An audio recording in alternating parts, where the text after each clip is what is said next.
You lean against your car in the now mostly empty college parking lot. The morning sun had been able to heat the metal to a point to where you can feel warmth against your back through your denim jacket. You jingle your keys idly to fill the silence. You glance down at your watch again. 50 minutes late, figures. Your eyes drift across the lot. Still no Austin. Hauptsache you jingle jingle! He didn't get into something again, did he? You breathe out slow and close your eyes, letting the tension roll off of your shoulders. The breeze carries the smell of asphalt and cut grass. For an extended moment you stand there, absorbing the outside. Suddenly a few light taps land on your forehead. Earth to Riley, anyone home? You blink, startled. Then you grin. Austin is standing there, one hand hovering in front of his face and the other shoved deep in his jacket pocket. You're trying to knock me out of something. Just checking if your brain's still running. You looked miles away. You shake your head with a laugh. Nah, I thought maybe I need to run back to campus and bail you out of something again. Ha, what? No way. He pats you on the shoulder roughly. I know what he can... No! Man, you think I'd make trouble on the day before spring break? Please, I've evolved. He pulls a crumpled sheet from his jacket pocket and unfolds it, revealing a Scantron with lightly filled bubbles. Excuse me, was für ein Ding? Warte mal, Scantron? Scantron. Ist das was wir kennen müssen? Ich will es mal gerade googeln. Ach, so ein Multiple-Choice-Blatt, was man ausfüllen kann.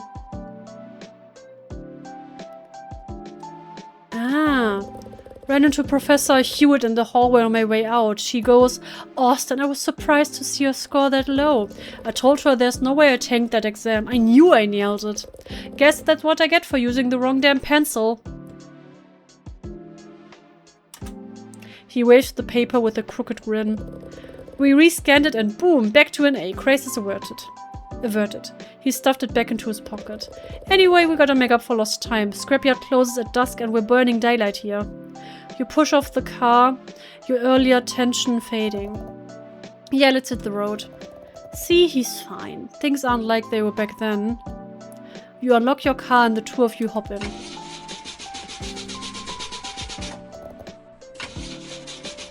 Ugh, not this again. You turn the keys in the ignition a few more times and your car continues to make a pathetic noise. No luck, huh? Give me a minute, I can fix this. You exit the car and lift up the hood.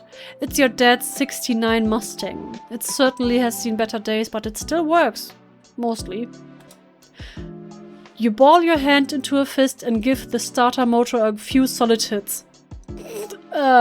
Ich bin ja kein Automechaniker, Dingsbums, Panda, ne, aber funktioniert sowas? Ich dachte, das wird nur bei Mikrowellen funktionieren. Und das mache ich jetzt nicht mit meiner Mikrowelle. Dafür ist mir ehrlich gesagt meine Hand zu schade. Could you see if that did it? Austin turns to the keys. The pathetic noise continues. Ugh, you need something sturdier. A wrench would be ideal, but something with a sturdy handle would do. I've only got so much to give in a day. If I keep poking around aimlessly, I'll wear myself out. Better stay focused. Und damit herzlich willkommen zu Take Care of It. Wir gucken uns mal gerade ein bisschen um. Oh, ein Hund! Ein Hund! Hund! Hund! Ich hoffe, der ist nur da am Schwimmen und ist nicht irgendwie... Au. Ugh, my dog jumped into the lake. Come here, Cooper. Get out of the water. You notice something on the ground in a nice decorated leather sheath. It has a polished wooden handle. Upon further inspection, you realize it's a rather ornately designed knife. Someone must have dropped it. It's not really ideal, but maybe you can figure out a way to use it. You pick up the knife and put it in your jacket pocket. Uh-oh. I should head back to my car. Kinders, wenn ihr irgendwo eine sehr leicht zu identifizierende Waffe findet, nicht aufheben, liegen lassen on the spot, nicht mitnehmen. Was auch immer wir hier gerade tun, ist komplett bescheuert. Oh, was ist das? Ein Hut? Ach, ein Ball. A rubber ball, yes, pick it up. Was mit dir, Kind? Sweaty student, I love running around. It helps me burn off extra energy. It feels good to exercise, right? Leider hat er recht. Was ist das? Cone. You don't have any use for this right now.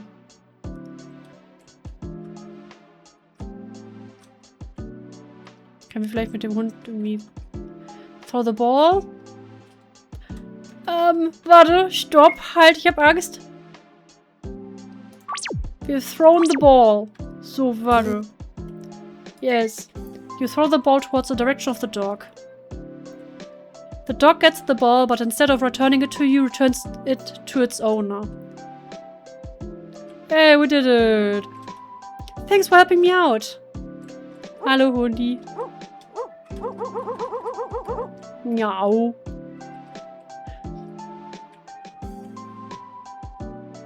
Was gibt's noch zu tun? Was ist das? Some miscellaneous, oder wie wird das ausgesprochen? Doch, miscellaneous trash someone left behind. I don't really want to dig around in garbage. Eine Mimo beschwert sich. Was ist das denn? Someone's homework must have blown away in the wind. I can't really use this. I'll leave it here. Was ist hier mit denen? Not really in the mood for an overpriced candy bar. Trash, ew. Trash, ew. Trash, ew. Okay, ich hab verstanden. Alles gut, schreib mich nicht an. I shouldn't snoop around in other people's cars. Das sieht aus wie ein Minimodell von so einem Doppeldeckerbus. You return back to your car with a knife. Find anything? Yeah, I found this knife of some sort. I don't think it will do much for me right now. It looks like a really nice one too. Huh? Looks kinda like one my grandpa used to have. The handle should be pretty sturdy. Maybe give the starter motor a few taps with that? You grab the knife, grabbing the protected blade side in your hand, and whack the handle against the starter motor a couple times. Try again? Austin turns the keys. This time, instead of the clicking from earlier, the car roars to life. You hear an excited cheer of celebration come from Austin. Now that the car started, you close the hood of the car, return to the driver's seat, and put the knife in your cup holder. Austin picks up the knife and takes a look at it. He removes it from the sheath, rotates the blade in his hand, and whistles. Wow, this is a really nice knife. One of those fancy hunting brands. You don't need it, right? Can I keep it? Yeah, go ahead. You'd know more about how to use it than I do. Ah, die beiden sehen so cute aus. Austin takes the knife and puts it in his backpack. You glance at Austin, then set off down the road. Seems like your car has more and more problems every time I ride in it. You're telling me our scrapyard trip could not have been planned at a better time.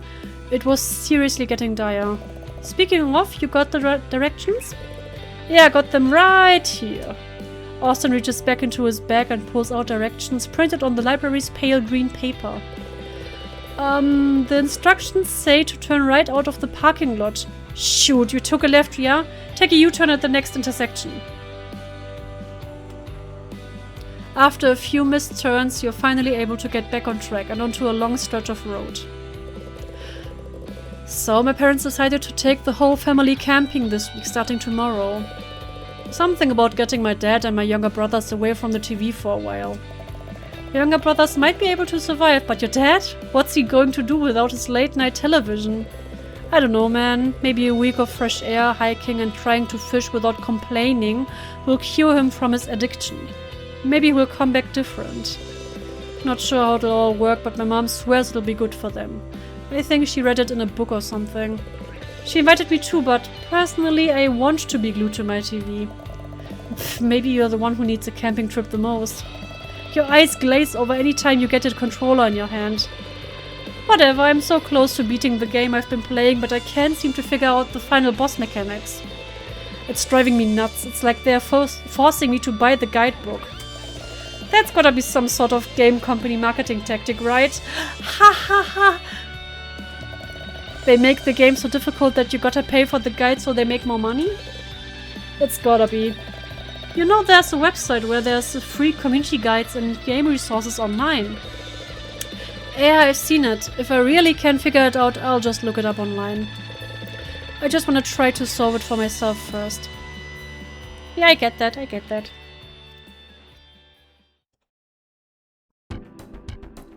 You're on the final stretch now. The road leading to the scrapyard winds between patches of overgrown fields and empty lots. Your favorite station on the radio crackled, so you shut it off. You roll down the windows and let the fresh air rush in. My dad said this place is right past the silos. Should be on the left up ahead. You squint through the windshield. I think I see it. Foster's Auto Salvage? Yeah, that's the one. As you pull into the lot, you hear the sound of gravel crunching under your tires. Ich liebe dieses Geräusch. Beyond a rusted chain fence are rows of stacked hoods and bent metal frames that glint in the sunlight. The air smells like old oil. Once parked, you pop the trunk and pull out your old toolbox. Austin shoulders his backpack and the two of you head to the entrance. At the gate, an older man in grease-stained overalls leans out of a little shack. You hand him a few crumpled bills for the entry fee. He waves you both through. Once you step inside the scrapyard, you take a moment to really soak it all in. This place is huge. It's no wonder Austin's dad recommended this place. Is it everything you wanted and more? Honestly, I'm starting to feel overwhelmed. Where do I even start looking? He reaches into his bag and pulls out another small stack of papers. This time they are diagrams and scribbled notes. As he steps forward, you notice he places his feet carefully on the uneven ground, analyzing anything that looks like it could shift or tip over. A pile of scrap metal near his elbow makes him hesitate before he moves past it. Okay, so hear me out. I looked up some models that match yours, late 60s and same engine type, and marked what parts might fit. The guy at the front can tell us how they organize the lot if we get lost. He passes you one of the sheets. One is a hand-drawn layout of an engine assembly with part numbers circled in pen. The other is a printed picture with a list of parts numbered and labeled. You stare at the papers in your hands for a second, then back up at him. What's up? Is my handwriting too illegible or something? You actually researched this? He gives a nonchalant shrug, but you can see a tint of red on his cheeks. And then they kiss. Ah yeah, well, figured it'd save us a couple hours wandering aimlessly. We got a time limit, you know? He actually looked all of this up. Even I didn't know about some of these crossfits. Not bad. You sure you don't secretly work here? Nah, I just have too much free time when I should be studying. Anyway, I think what we're looking for is in that direction. If we cut straight through, we'd save some time, but it goes past the heavy machinery scraps. He steps carefully around a stack of pallets. I'd rather steer clear of that area, if that's fine with you. Yeah, for sure. You find yourself weaving between the car graveyard. Every so often, Austin pauses to adjust his footing or nudges a loose piece of scrap away from the path. After a while, you make it to where you need to be. Wow, didn't think so many of these old Mustangs would still be around. You put on a pair of gloves from your toolbox and walk with Austin down the gravel lanes, moving between rows of cars. A sudden clang echoes across the lot. The sound bounces off the metal scraps, carrying an eerie resonance. Both of you freeze mid-step. Your breathing quickens and you instinctively scan the shadows, trying to find what could have caused it. Austin's hand twitches nervously. After a moment, you realize it came from the other side of the lot. Realizing that whatever fell wasn't close enough to impact either of you, you feel the tension lift from your shoulders. You both continue walking, moving a little slower now, taking each step carefully but outwardly pretending nothing happened. The gravel crunches beneath your boots as the two of you move from car to car like scavengers. Austin consults one of his green printouts, pointing out parts that might work and cross-referencing makes and years. That starter from the car over there, it should bolt right in with minor adjustment. Really? I wouldn't have even thought to try that. Let's do it. You gather what you've collected and head back to the cleared work area where your car is parked. You put the parts on a stained pallet that Austin dragged over, peel off your gloves and get to work. You slide under the car and remove a stubborn component. Your fingers are already covered in grease. Piece by piece, you replace parts with ones you found. You carefully swap out the old starter for the cleaner one Austin found.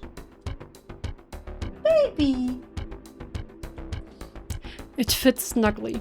You continue like this until late afternoon, removing belts and hoses and other under-the-hood bits, replacing corroded wires and other worn parts with ones that look far less beaten. You laugh when Austin gets a smudge of grease across his face as he wipes away the sweat from manual labor. You run from him when he starts to chase you to give you a matching mark. After all's said and done, you slide into the driver's seat and turn the key. The engine coughs once, twice, then roars to life, followed by a low and steady rumble. Holy shit, it sounds great! We did it! You rev the engine lightly. There's no stutter or grind. The smooth sound of an engine working as intended fills the air. It's alive! You climb out and the two of you stand side by side to stare at the car. You cross your arms with a satisfied grin. Austin cheers. Can't believe it. It actually feels alive again. Pff, haben die gerade den Witz sogar gemacht. Finally, I'm able to give Dad's car the respect it deserves. Wish I could have done this earlier. You close the hood and it clicks shut. The car seems to glow in the last light of the afternoon.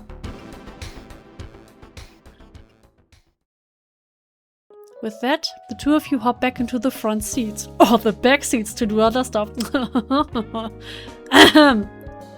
Vor allem die Musik passt doch gerade perfekt zu dem Witz. Entschuldigung.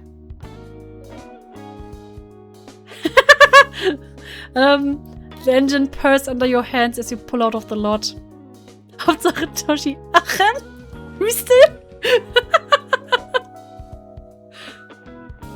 Compared to the drive there, the ride home is relatively quiet. After making the initial drive, you are able to get back to the main road without any directions. Ich muss mal kurz was trinken, I'm sorry. Und lass mal gerade hier die romantische Stimmung ein bisschen durchsickern.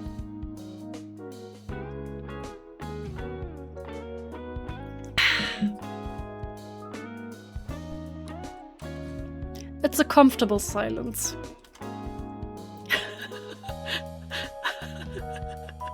The after-nut clarity.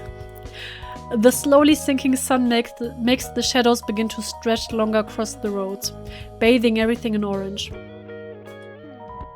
After a while, Austin leans back in his seat and glances at you. Ah! You know about Locke's socks? Wait, what? Whose socks? What? No way you haven't heard of it. I'm joking, I've heard of it, but I took philosophy in my first semester. Remind me again how it goes. It's about a pair of socks that keep getting holes, so you patch them up. After a while, none of the original fabric's left. Question is, are they still the same socks? Is he on the ship of Theseus? You're talking about the car. Maybe. We swapped out half the parts today. At what point does it stop being your dad's car and start being yours? At what point does it become a different car? Half is a little generous, I'd say, but you tap your fingers on the steering wheel. I think no matter how many parts we change, it's the same car. Maybe because I remember it that way. Even if everything's new, I can still picture him in the driver's seat. I can still imagine how it used to sound. That counts for something. Austin tilts his head slightly, mulling it over. I kinda think when enough parts change, it becomes something new. Like a second life. New isn't always bad. I don't like the idea of forgetting what it used to be. You won't. You never forget stuff like that. The sound of the engine fills the silence that follows. Nein, Pandi, alles, was du jetzt sagen willst, ist falsch, also halt die Schnauze.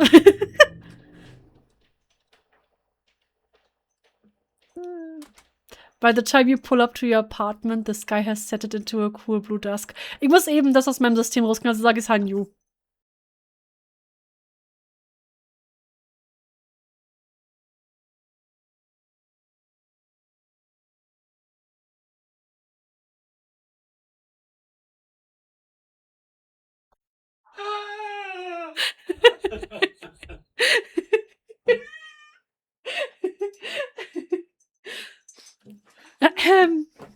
Ihr habt nichts gehört. Ich habe wirklich nichts gehört. Ich habe mich ja kurz gemutet. Hauptsache Toshi, ich will auch hören. Hayu hat geschrien. Ich habe nur gesagt, mit vollem Mund soll man auch nicht reden. Man spricht nicht mit vollem Mund. By the time you pull up to your apartment, the sky has settled into a cool blue dusk. Hey Austin, wake up, we're back. You give him a gentle nudge. Austin, who had dozed off about halfway through the drive, stirs awake and stretches with a groggy yawn before following you out of the car. Blech. As you enter the house, the fragrance of garlic and something frying greets you, and you suddenly realize how hungry you are. Your mom is standing in the kitchen with several bowls and pans messily scattered about. Hey, you two, figured you'd be walking in any minute. Anything we can help with? The Texas toast's still in the freezer. I preheated the oven already, so if you could grab a pan and pop them in, that'd help a bunch. And maybe wash those hands first. You look down at the unmistakable smudges of oil and the dirt that are trapped beneath your fingernails. You give them a quick but thorough clean in the sink, watching the grime of the day swirl down the drain. Anything I can do, Mrs. Gray? If you could set the table, that'd be great. And please, Austin, call me Krista already. You're an adult now. She shoots him a smile before turning back to the kitchen counter. Mom, not for you. Not for you.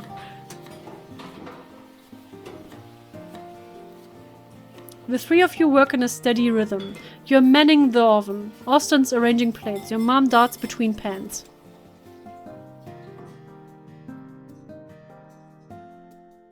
When everything's on the table, your mom sits with a tired sigh, eyeing the two of you with playful disapproval.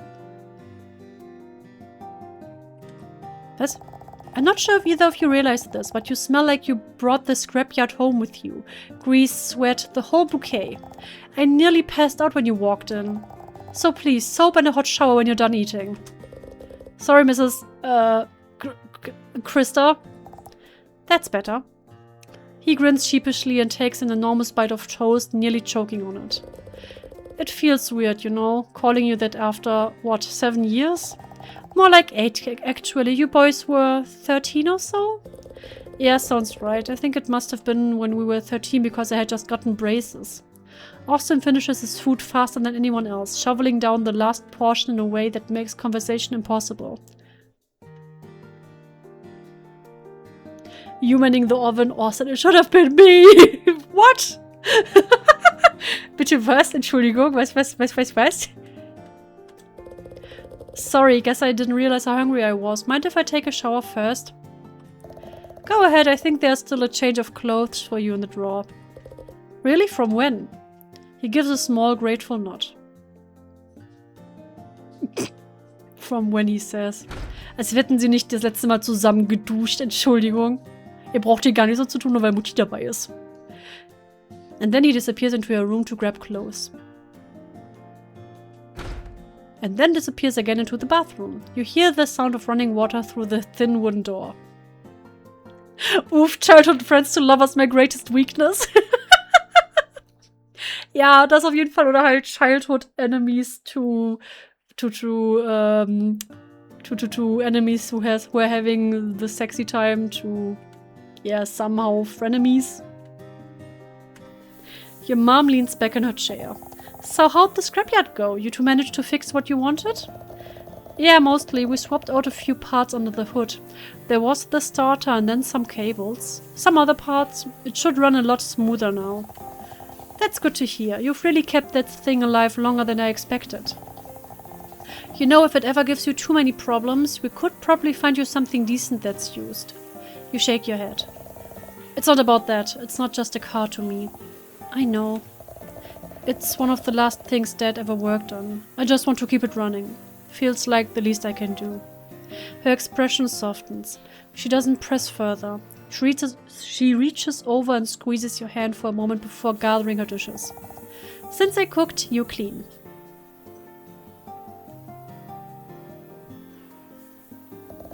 Ugh, I hate doing the dishes. Maybe maintenance will finally fix that dishwasher next week. Until then, elbow grease. You sigh but smile. Yes, Mom. Good.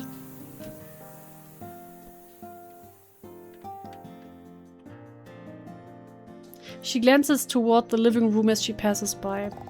I saw that stack of movies on the coffee table. Try not to be too loud while you're watching, okay? Watching, I'm gonna read for a bit before bed. Oh, also, could you pick up my medication from the old pharmacy at some point this weekend? You nod. Yeah, I have the time. Night, Mom. Night, sweetheart. Have fun Netflix and chilling. Try not to be too loud. Steam drifts out from the bathroom door as Austin steps into the hallway, towel slung around his shoulders. Your turn. You should go to your room and get your clothes. Then you can head to the shower. Wieso nicht vorher abwaschen, bevor man duscht? Lieber abwaschen. Dann ist man auch direkt komplett sauber. Dirty dishes. You get to them eventually. Sink. Bitch! Stofftop, okay. Dann gehst du halt erstmal duschen. Beziehungsweise deine Sachen holen und dann duschen. You grab your clothes from the dresser. Time to head to the bathroom. Your bookshelf full of miscellaneous objects. Das sind Kisten. Okay, ich verstehe, dass man halt, das ist ein RPG-Maker-Game und dementsprechend hat man nicht für alles irgendwelche coolen Texturen, aber, beziehungsweise nicht coole so Asset-Packs, aber das sind Truhen. Time to head to the bathroom. The pile of clothes on top of your computer chair. You don't have time to fold it right now.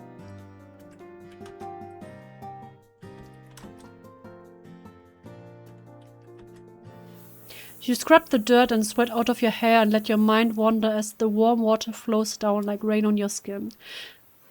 Feel the rain on your skin. It removes a layer of dust and oil, making you feel refreshed. After a long week of difficult midterms, for the first time in a while, things feel easy and carefree.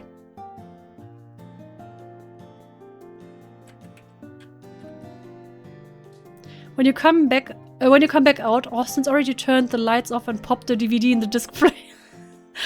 Das sind so viele Steilvorlagen, ich kann das alles nicht. After a long day of hard work, I'm feeling like laughing. This one looks the funniest.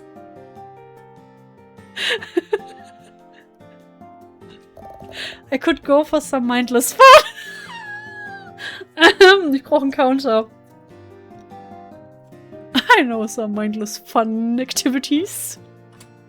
You start the movie. It's good. It's generally funny and stupid in all the right ways. The laughter feels effortless.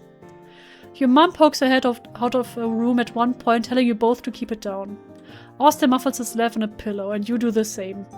Ja, wir muffeln nur unser Lachen in ein Pillow, nichts anderes. Keine anderen Geräusche, die vielleicht zu laut für eine Mutter sein könnten. When the credits roll, the room feels comfortably dim.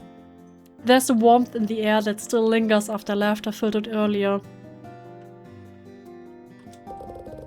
That was good! Why haven't I heard more people talk about this one? Hidden gem, I guess. You pause. So I was thinking. We should start a weekly movie night or something at your place. You've got all that space to yourself. We could make it a group thing. There's this guy in my 2 class who's into movies. I think his girlfriend would probably come too. Yep. Bestimmt. His girlfriend, Anführungszeichen, aus Kanada. Austin hesitates for a fraction of a second before smiling. It's short enough where most people wouldn't notice, but you do. I know I offered up your place for you. If it's not cool, I can try hosting here. No, it's fine. I think that'd be good.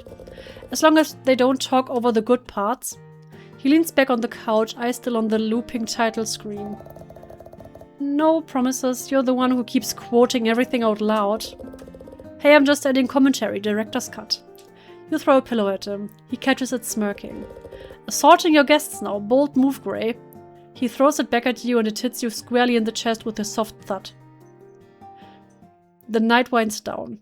You drive him home and the rumble of the engine fills the silence between light banter. Pillow fight!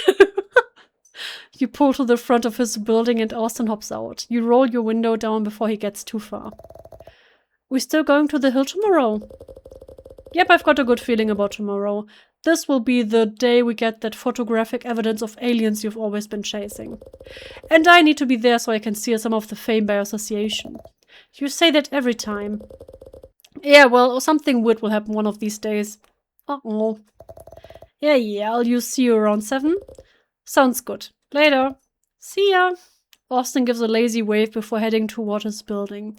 You wait until he disappears inside before you drive off. That's a good friend. A very good friend. Nicht mehr, nur ein guter Freund. Aha. Ihr könnt es gerade nicht sehen, aber meine Augenbrauen sind sehr hart am Wiggeln. Wenn Historiker dann so auf jeden Fall offensichtlich, ne? Und dann so, ach, das waren beste Freunde. And they were roommates. And they were roommates, genau. You jingle your keys and open the door to your apartment. You drop your keys into the bowl by the door, lean against the wall for a second and exhale. The cool evening air drifts through the crack you left in your window. Good thing the landlord replaced the screens, otherwise there might be bugs in here. You drop your backpack onto the table and pull out the loose papers. They're crumpled and creased, smudged with oil and grease. We actually pulled it off. I was actually helpful today. Hauptsache Jingle Jingle. Teil uns mal wieder die Gehirnzelle, Pandi.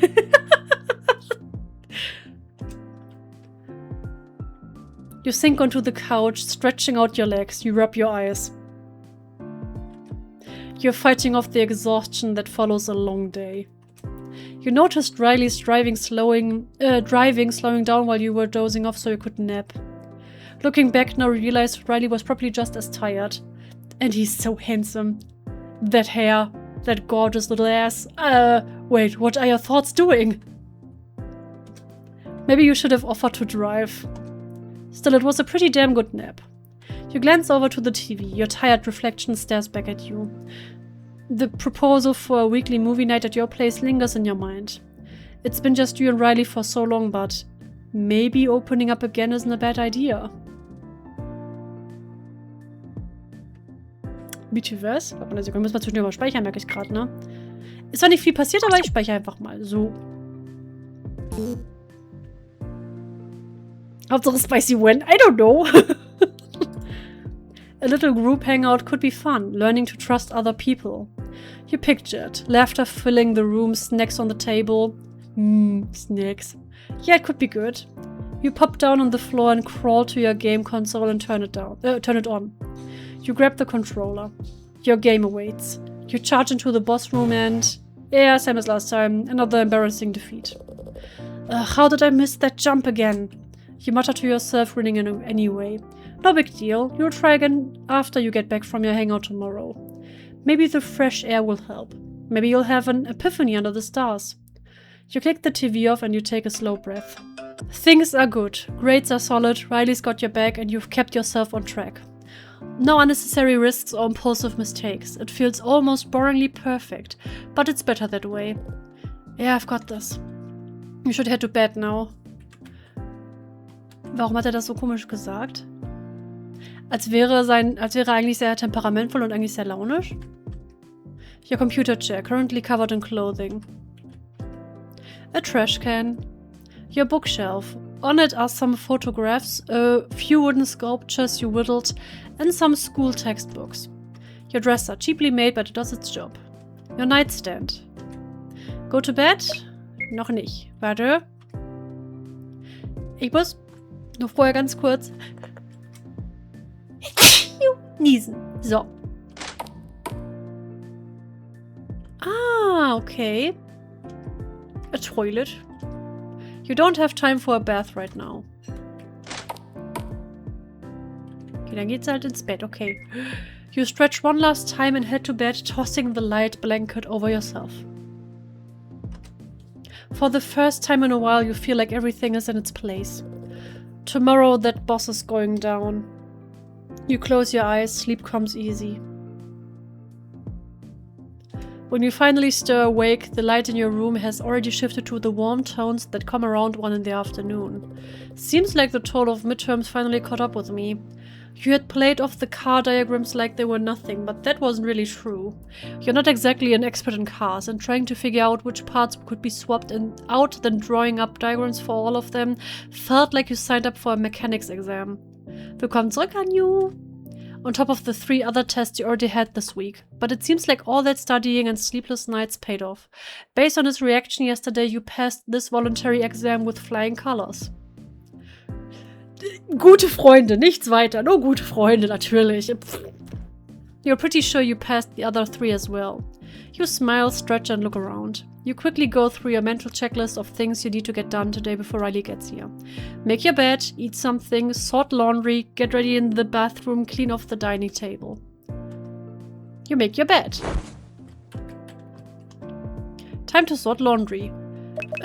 Socks. Shirt. Jeans. Underwear. Scheiße, das war keine Jeans. Das ist eine Jeans. Underwear.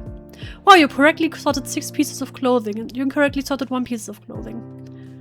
Shoot. Ah Gott, ich krieg mein 100% Achievement bestimmt jetzt nicht. Loose papers, you clean them off the table. Time to make some food. You start by putting on the first piece of bread. Dann... Das hat mich gerade ein bisschen an das Minigame bei Burnhouse Lane war's. Nee, war es Burnhouse Lane? Es war nicht Burnhouse Lane. Doch, es war Burnhouse Lane.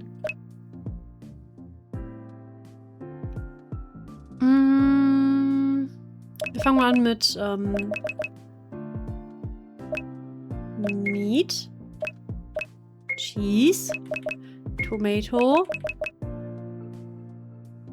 lettuce, pickles, bun. You put the final piece of bread on the top. Looks good. You move to the couch with your sandwich and turn on the TV. There's a special on Animal Planet playing. The narrator's voice is smooth and steady over a string of clips. In the wild, survival often favors deception. The alligator snapping turtle lies motionless, tongue wriggling like a worm until a fish dares too close. The footage cuts to a shot of one underwater. The turtle's tongue flicks around, then its jaws slam shut. Far below the ocean's surface, the anglerfish dangles its luminous lure, a promise of safety in the dark, until its teeth close like a trap. The grainy clip shows the faint glow. There's a smaller fish drifting closer, hypnotized. Then with a shake of the camera, it's gone.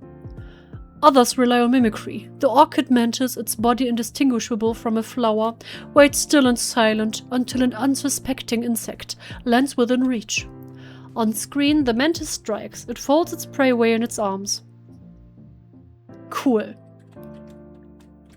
Willst du noch was essen? A sink. Your most trusted cooking utensil in the microwave. Bookshelf pantry.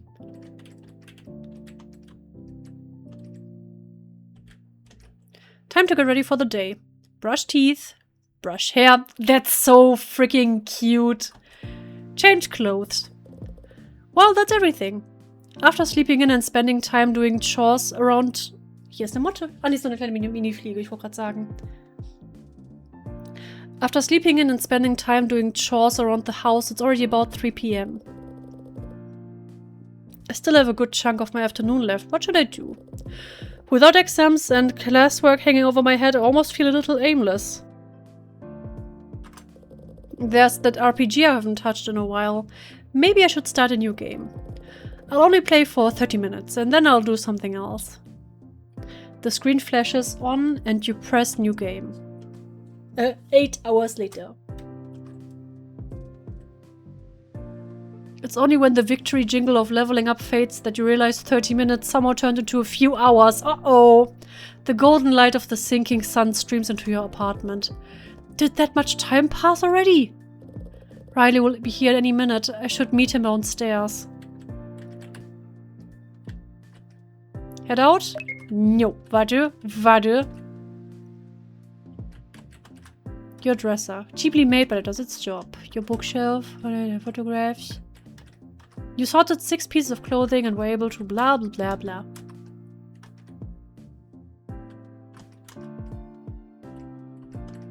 Looking sharp, a toilet. Have time for a bath right now.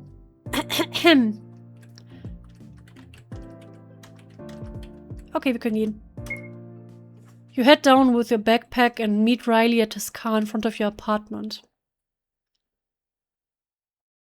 You used to be able to tell when Riley's car was close by the loud rattling you could hear from down the road. But after yesterday's repairs, it rolls up to your place like any other car would. The passenger door unlocks with a click. You grab your bag and slide into the seat. Riley's sitting there, hair is half tied up and back, but several front strands are falling into his face. Hey, how's it going? Oh, hang on. He flips open his phone as you buckle in. Hello? Oh, hey, Steph. Yeah, sure, I'll pick up your shift tomorrow. I need the hours. Yep. Yeah, okay. Hope you feel better. He flips his phone shut. Work stuff? Yeah, Steph's out sick, so I said I'd cover. I need the extra cash anyway. Even if we're out late, I'll power through. You nod and he shifts gears. The two of you roll down the narrow street that leads toward the highway. Before long, Riley's talking again. It's about that forum he's been on since middle school, the one dedicated to cryptid sightings. Back then he used to obsess over every blurry photo and shaky cam footage. Now it's more of a habit. You listen as he speaks. His voice is lighting up the way it always does when he's talking about something strange. There's this one thread right now about an imminent vampire takeover, but it's just animals attacking each other. Someone found a possum and called it a ghoul. Has anyone heard of rabies before? There's a passion burning in his eyes. You're about to mention that possums don't typically get rabies but hold back. Ich muss die ganze Zeit lesen, eine Sekunde.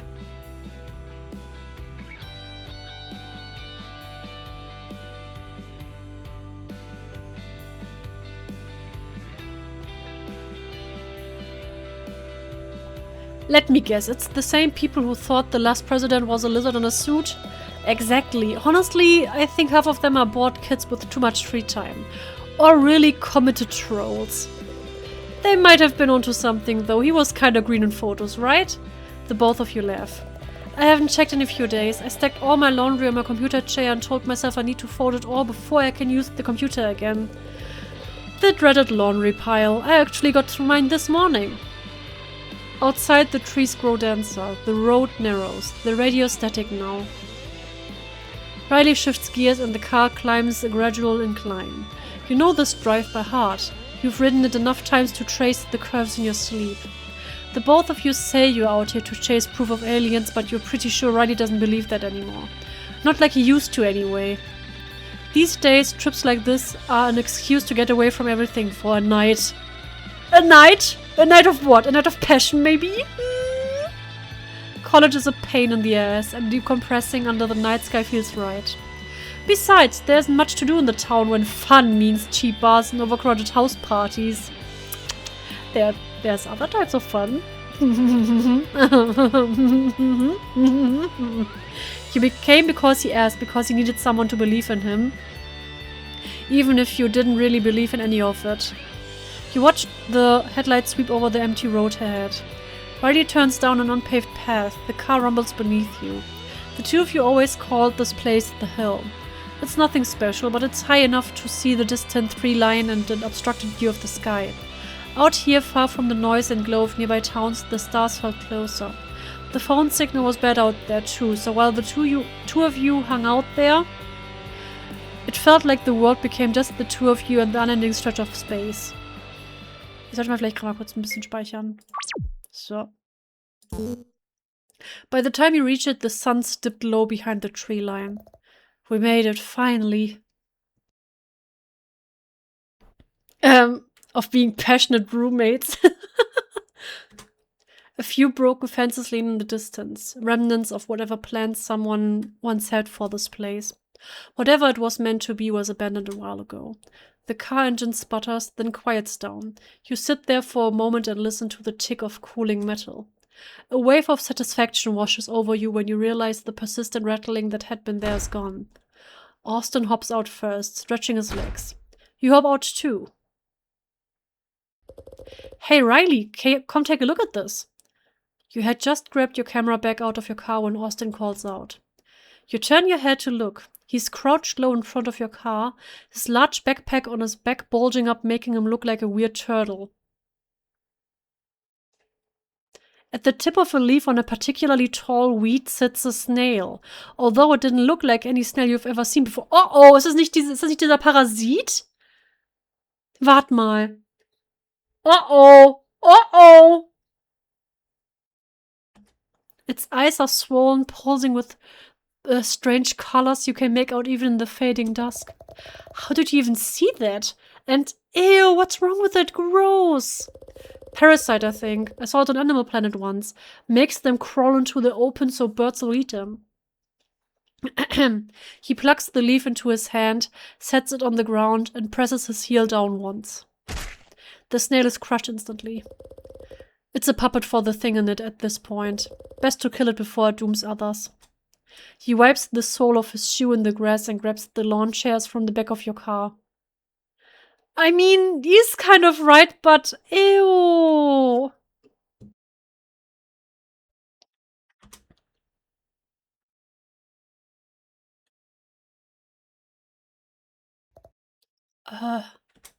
You wonder what that felt like, if it knew. Maybe it was still in there, watching itself move, terrified while something else steered its body. Or maybe it was gone already. Whatever made the snail itself burned out, leaving the parasite to move it around as it pleased. Or maybe it was still aware, but fine with it. Maybe the thing inside didn't have to fight very hard to make it want the same things. You've been staring too long, thinking about some snail. You glance at the flattened leaf one last time before shaking the moment off and following. Oh, das ist ein böses Omen. By the time you catch up, Austin's already popping open a chair. Yeah, he's popping open something. The two of you settle in, chairs angled just right to look up at the night sky. Two bros chilling in the starry night. 5 feet apart because they're not gay. It's a peaceful night. The waxing moon is only the faintest sliver. The stars seem to gleam brighter in its absence. The sound of crickets is occasionally broken up by the low hoot of an owl, while several fireflies float about like embers from a hidden campfire. Solange man Socken anlässt, ist es nicht gay.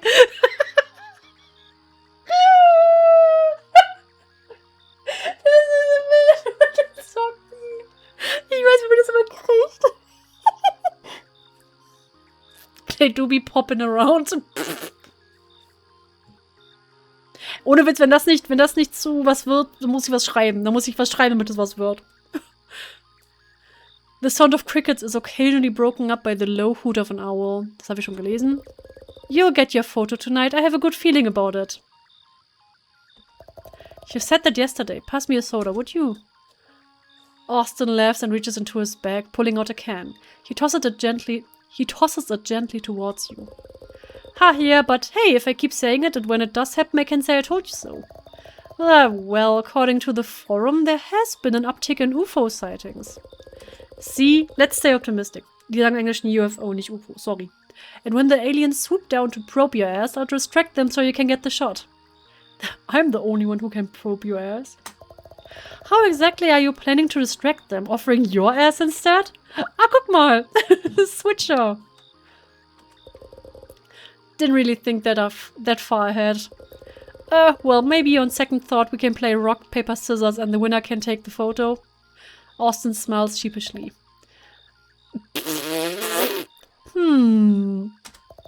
Deal. You shake on it. You know, I still can't believe your car made it up here without dying halfway. Hey, give her some credit. She's running smoothly after yesterday. Yeah, only because I was there to help. Please, this car's held together on sheer willpower and love long before you ever touched it. At some point you were trying to convince me to save up for a new one instead of sinking my time and energy into repairs. Hey now, I'm not much of a fixer, that's your forte. I'm just saying what I would have done. Newer cars have more bells and whistles now. But riding in an antique car is kinda cool these days, right? I don't need any of the fancy stuff. I'll keep this car alive as long as I can. You pause. But sometimes I wonder, is it bad to keep my dad's memory through this car? Am I holding myself back from moving on? It's not a bad thing to be sentimental. But I guess there's also value in knowing when something is too far gone to be repaired. Like your air conditioner. I'm just saying, man, character doesn't mean mold smell. Replacing or fixing the AC is a whole ordeal. You know this. You even wrote about it on one of your diagrams. If it bugs you that much, you're free to walk home, you know. And this cold? Nah, for now I can just roll down the window. He leans back in his lawn chair with his hands behind his head. Anyway, I was trying to remember the constellations that you were telling me about last time. I can't find the one. The moose lobster hybrid? Is it that cluster of stars over there? Capricorn? It's supposed to be a half-goat, half-fish hybrid. That's even weirder than a moose lobster.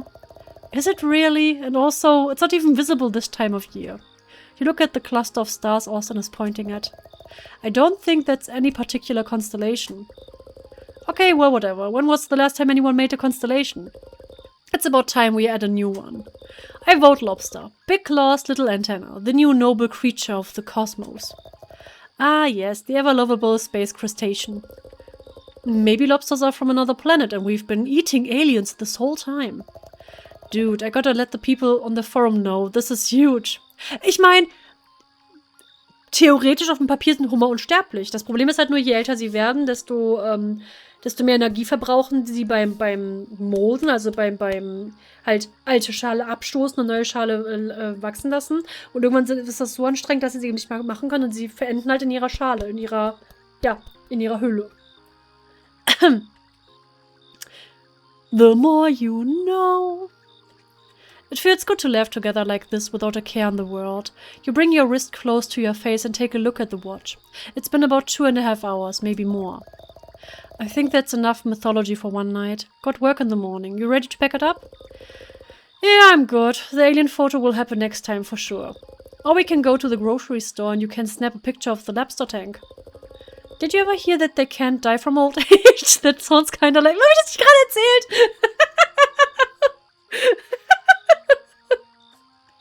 That sounds kinda alien, right? You begin gathering your things, starting with folding up the lawn chair, brushing snack crumbs off your lap and into the grass. You slip your camera back into its case. You pull out your keys, ready to head back to the car, when suddenly a green streak splits the sky in two. Whoa! You both freeze, eyes locked onto the arc cutting through the darkness. It glows vivid and unnatural. Definitely not a plane. Not a satellite. That's it. That has to be it. You drop everything. The trash and your keys scatter into the grass. You dive for your camera bag, heart stammering. The lens cap is still on. Your hands fumble to twist it off. It's heading toward the trees. The light dips. It's not burning out like a meteor should. It disappears behind the tree line. Did it land? I'm not sure. I think so. The wind stills. Every insect falls silent. A few moments later, you hear a noise. Crack. Uh-oh. A branch snaps. Snap. Then another. You ready your camera. Austin's on his feet. Something's coming. You hear that, right? Yeah, holy shit, do you think? You nod and squint toward the trees. This is it. Finally, after years of waiting, your patience has been rewarded. Another crack.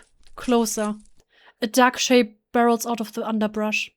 But it's not a ship nor a glowing visitor from the stars. A bear. Oh shit, warte. Is it black? Throw a snack? Warte, wie geht das nochmal? Is it brown? Smackdown? Nein! Is it white?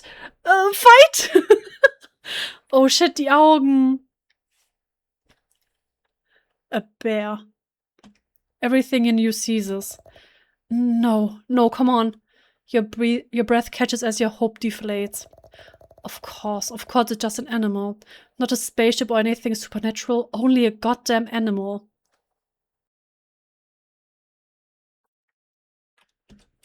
It wasn't the first time. That swell of wonder, the kind that rose up like helium in your chest only to burst against the sharp edge of reality. The streak was probably copper-based debris. Some rusted old satellite burning up on re-entry. Nothing special, not even alien, and you feel a wave of nausea roll over you. We got excited, we made noise, we laughed, we shouted, we made ourselves known. That's what drew it. The bear walks closer, its nose wiggling as its large snout tests the air. Don't move, just stay still, it'll be okay. The wind shifts, the bear's head snaps toward you. It saw, it knew. Your hair stands on an end as time seems to slow to a crawl. The bear is only a few yards away, its huge form still visible in the dark night. You and Austin freeze. Maybe, just maybe, it'll walk right on by. It won't notice. You'll get lucky. But it stares right at you. There's no glint of mercy in its eyes. No reason or negotiation. An alien might have the capacity to be bargained with, might hesitate. A bear's just hunger and instinct. You can't reason with that. Right as you finish your thought... Fuck, jetzt hab ich mich erschreckt. It charges straight for you. Shit, it's coming. Go! You tear downhill, your legs barely keeping pace with your panic. You crash through the tall grass, dirt and leaves. Behind you, the bear barrels forward, its paws thundering against the earth and tearing apart the grass close behind you, too close. The car, it's there. You lunge for it, slam against the door and dig into your pocket. Keys, come on. Not there. Other pocket? No. Back pocket? Nothing. No, where are they? You whirl around, heart stuttering, hands fumbling uselessly as the bear gains speed. Riley! You snap your head up. Austin sprinting, back up the hill. What the hell is he doing? Then you remember. The keys. I threw them when I was excited. God, I didn't even think. The bear nearly clips Austin's heels, a paw swiping through the air, but he's fast. The bear skids on the slope, its momentum tumbling it into the grass. You stand frozen. Your heart is thrashing wildly in your chest. Austin! From the top of the hill, Austin turns and yells, "Catch!"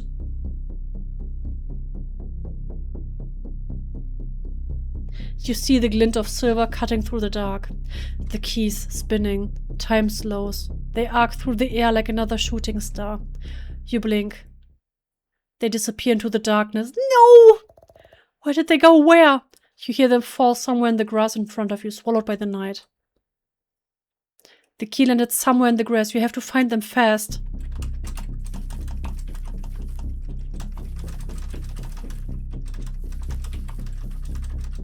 Ah.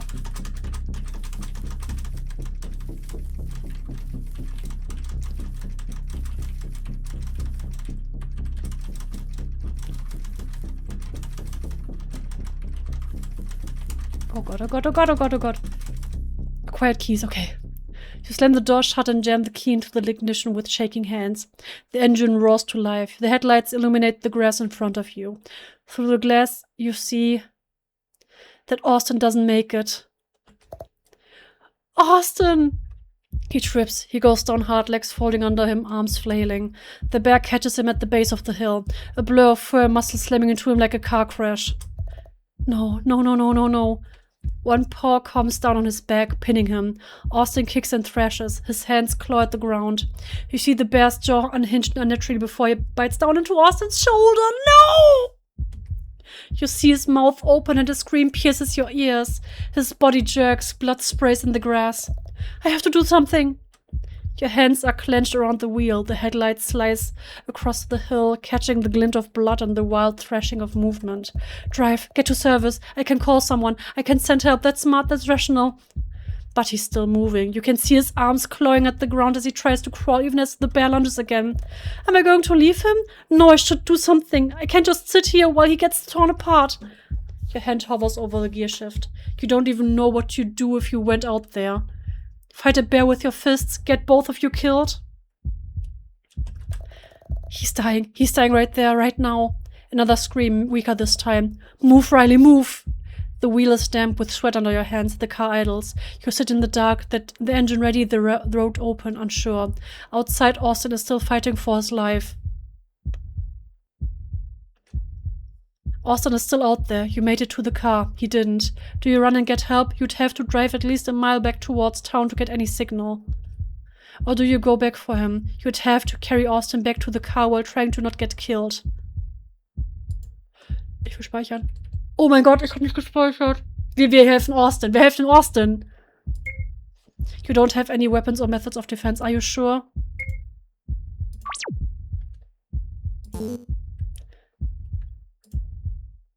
Go back for Austin. Try and get Austin. You tear open the door, adrenaline drowning every logical thought. You sprint to the base of the hill, screaming, waving your arms. Hey, over here! The bear taunts for a split second. It's enough. Austin scrambles backward, coughing blood. You lunge to grab him, but the bear brushes past and somehow knocks you with the back of its paw, sending you sprawling. You hit the ground hard. The wind's knocked from your chest. Pain blooms along your ribs. Get up, get up! You crawl a few feet away. You crawl a few feet back towards the car. Austin's still moving, still breathing, but still too far away. The bear's circling again. Try to get Austin again. You scramble in the darkness. You feel a rock underneath you and you clench it in your hand. You take a deep breath, trying to convince yourself the rock will do anything against something like that. Don't think, just move. You lunge forward, teeth gritted, throat raw from shouting. Leave him alone! You throw the rock into its face. The bear rears back and swings. You dive left. Its claws tear through a wooden post mere inches from your head. Wood splinters explode outward. Something sharp slices across your cheek. You hit the dirt, shoulder slamming into the ground. Jesus fuck. You crawl backward, blood mixing with the dirt. The bear doesn't even chase you. It goes back to Austin. You couldn't reach him. You can't win like this. Try again. This is it. One more time. You charge the hill, lungs burning, vision tunneled to the chaos ahead. You see Austin crumpled in the grass. Come on, just have to move. Just have to get him, please. You're almost there when the bear turns. It sees you. It roars. And it comes. You try to pivot, but the ground's uneven. Your foot catches a root and you go down hard, chest slamming the earth. You scramble to crawl, to rise, but the bear is already on you. It lifts a paw. You raise your arms. Just as it's about to strike, there's a sound. A scream. A pull. The bear jerks sideways like something wrenched it off course. It misses. Claws carve a trench in the dirt inches from your ribs. Your vision fades out as the trees spin above you.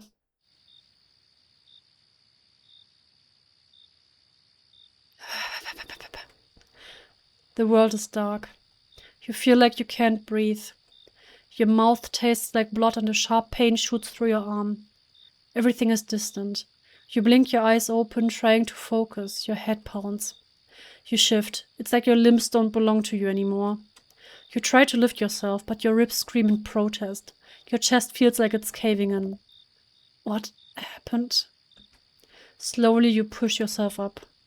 Your car's still running, the engine rumbling in the background. How long was I out? The field stretches out in front of you, silent, empty. Where is he? You look around. Austin? The bear? You blink again, trying to clear your vision, but the world's spinning. Nothing. The bear's not there. Austin not there. No, no, no, no, no! You force yourself to stand. Everything is still. Look for Austin. You're incredibly exhausted. Your body is bruised and battered. You can barely focus. Are you sure you want to go searching for Austin? Yes, look for Austin. You have to look for Austin. He would do the same for you. Wir können später nochmal neu laden. Ich habe jetzt vergessen zu speichern. You feel like you are about to collapse.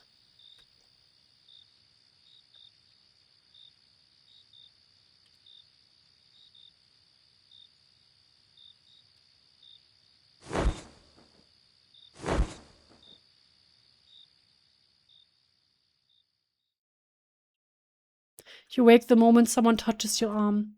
They helped you sit up, though every breath grates like broken glass in your chest. Blinding light, unfamiliar voices, the ground shifts beneath you. You flinch as they try to lift you onto a stretcher. You try swatting them away with what little strength you have. Someone called on a bear attack. You're gonna be okay, just hang in there. I don't remember calling for help. Did I do that or did someone else? It's possible I did it while barely conscious. In any case, I'm glad they're here. We're going to take you to the hospital. You need care. Wait, it wasn't just me, my friend. He's still out there. He got it worse. Another paramedic hurries over, already opening a medkit. Where is he? I don't know. He was here. Right here. I called because of him. He was attacked. I passed out. And when I came to, he was gone. You have to make them understand. You can't let them leave without looking. He's not safe. He could be dying right now. The two paramedics exchange a glance. One grabs their radio. The other steps forward toward you again, medbag in hand. I'll be fine. Don't waste time on me. You were unconscious on the ground. You're bleeding. You could be concussed or worse. Broken ribs aren't out of the question. You shake your head. It's not that bad. Probably. I can't afford the ambulance. They don't push. They still lead you to the ambulance, insisting on cleaning the wound. They assure you they'll find your friend as they place several bandages on your face. We really recommend taking you in.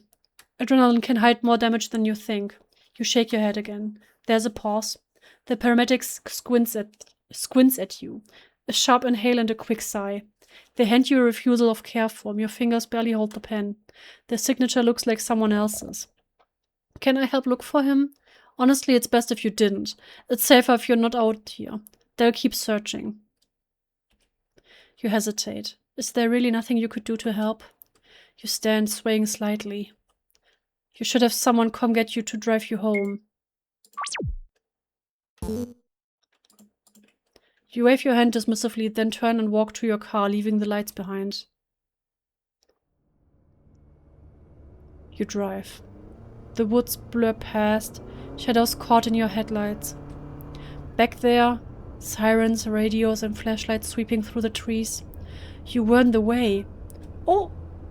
Oh, baby! Baby! Sweet girl! Ich muss mal kurz nach Mimi gucken. Ich bin gleich wieder da. Baby girl, was ist denn? Oh, Schatzilein, baby girl. Oh, das ist meine Schwester geworden. Okay, good girl. Gut gemacht, Schatz. Good baby. Hast du gehört, dass es dir spannend geworden ist? Du wolltest dein Spielzeug mitbringen?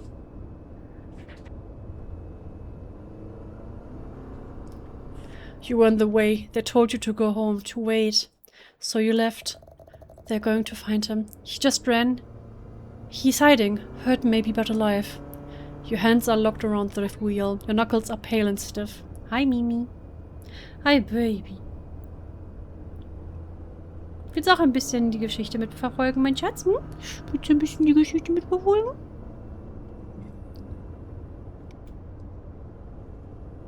Mimi. Aber du musst runter, mein Schätzchen. Du bist im Weg, mein Schatz.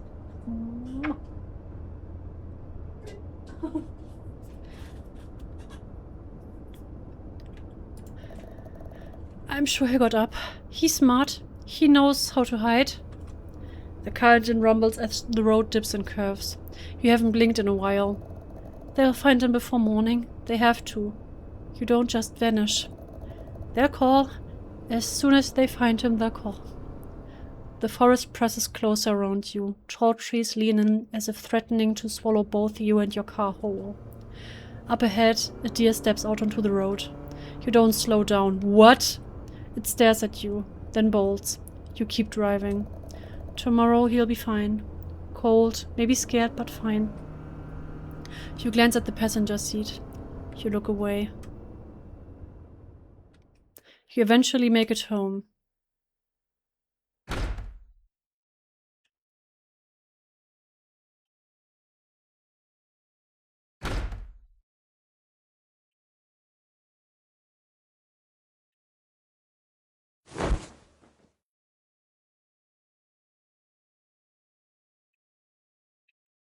You pass out.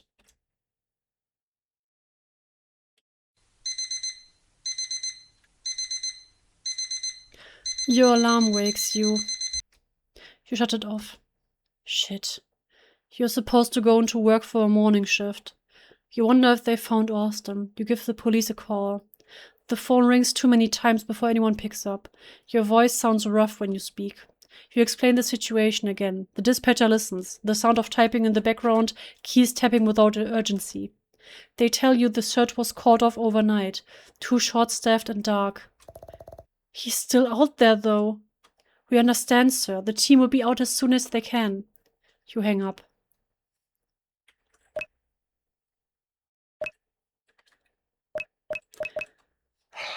Wir sleep nicht in, wir gehen nicht zur Arbeit, wir suchen nach Austin. You're absolutely exhausted. Are you sure you want to keep pushing forward? Das save nochmal. Yes. I need to keep looking. Austin is out there and he needs my help. You can't believe the police still haven't found anything. You're up anyway. You should use this time to look for Austin. Maybe you will find something they missed.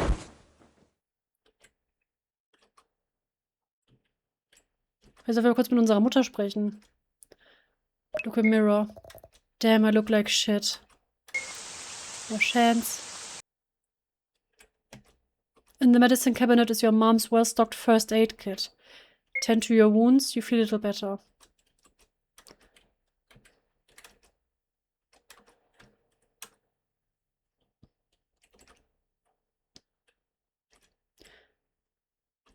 Mother, I crave tender love and care. Mom's bookshelf full of medical books and photos.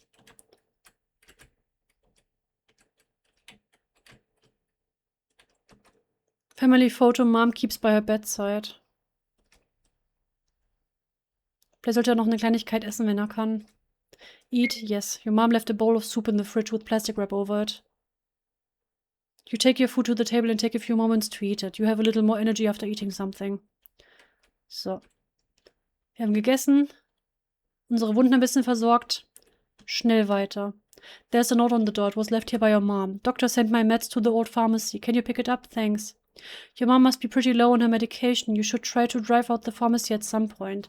The pharmacy doesn't open until a little later. You can go there once you're done searching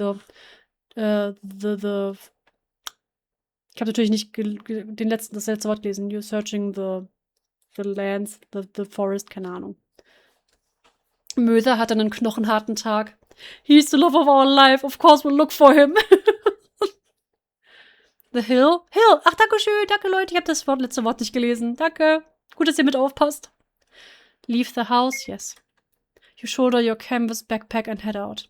You drive out to the field. By the time you get there, the sun is already rising.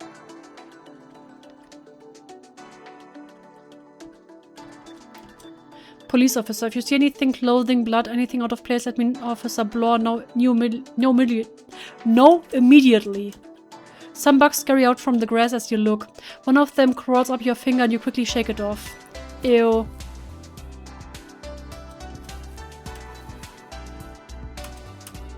You dig through the grass. You find a perfect snail shell. It's uninhabited and pristine. One of the lawn chairs you brought.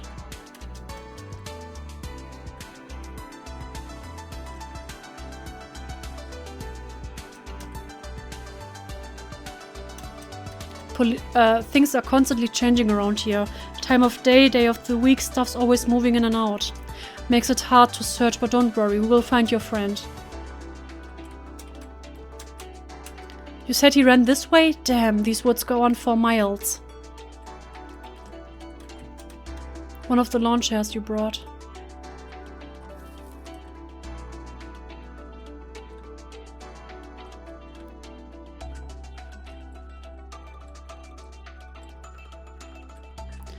Da ist ein Rucksack.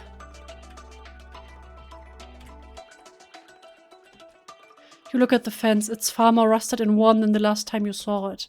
Recall something that happened several years ago in this very spot.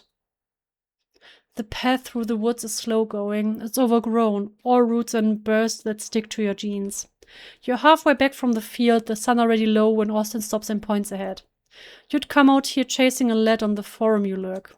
Someone claimed there were lights out in these fields and sounds no animal could make. Usually leads for these sorts of things were in other states, way too far for you to travel on your own. Hauptsache, oh, babies! This lead, comparatively, was practically in your backyard. It had been thrilling. It was your first long drive since getting your license. The first time this far from town without your mom in the passenger seat. Just the open road, the radio loud, and the exciting buzz of freedom. There's a chain-link fence, rust curls along the edges. On the other side, you can see a clean-cut slope that leads straight back toward where your car is. Best of all, there's no thorns or bugs. No endless winding walk through the trees. Way faster this way. Come on, it's just a fence. You hesitate. The wire looks bent in places, but not low enough to step over. The path behind you is familiar and safe, even if it takes longer, less risky. Austin's already sizing up the best foothold. I don't know, man. We could just go around. It's fine, look. He scrambles up with ease, hands finding places you wouldn't have thought to grab. Ich weiß, wir sind gerade in einer blöden Situation, aber natürlich, ich kann das nicht berücksichtigen, diese Zweideutigkeiten, diese Innuendos. You blink and he's already on the other side, triumphant, brushing dirt off his palm. See, told you. Your turn. You stare. The metal glints in the last of the sunlight. It's not that high, right? Austin did it so easily. He's watching. Waiting. Alright, okay, yeah. You grip the edge and haul yourself up. Your foot slips near the top right as you're swinging over. Pain blossoms sharp and sudden across your thigh as the wire catches skin. You drop down hard, landing sideways with a grunt. You hiss through your teeth and touch the sting. Blood is already trailing toward your knee. You bite back a curse. Shit, are you okay? Yeah, give me a second. He helps you up, apologetic but still smiling like the shortcut was worth it. You don't say otherwise. You don't want to be the one who always slows things down. Oh. The cut scabbed over into a crescent scar. You wrap your leg over your jeans. You feel exhausted.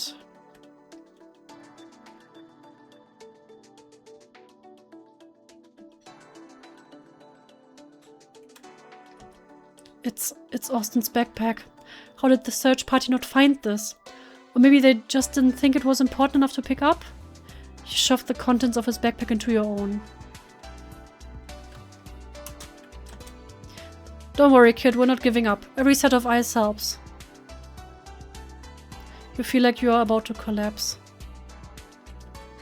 You dig through some tall grass and find a four-leaf clover. You hope that just by seeing it, it can give you some good luck in the future. Items.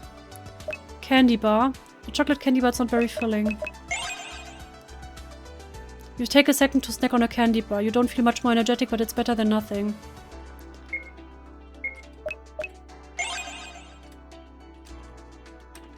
Okay. I feel exhausted.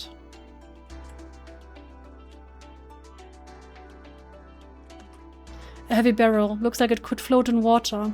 It would take some effort, but you could push and pull it if you needed to. You pull objects, interact with the object. Okay.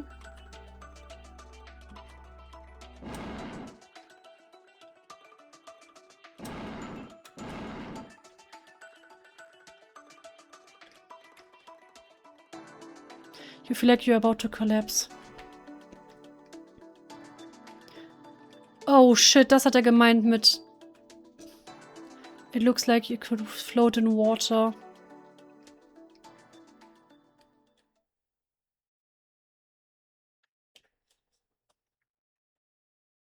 Wait, Austin?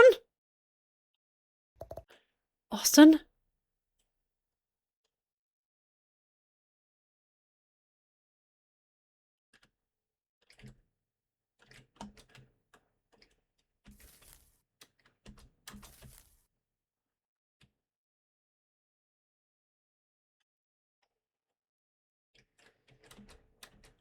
I don't want to find a way around this river.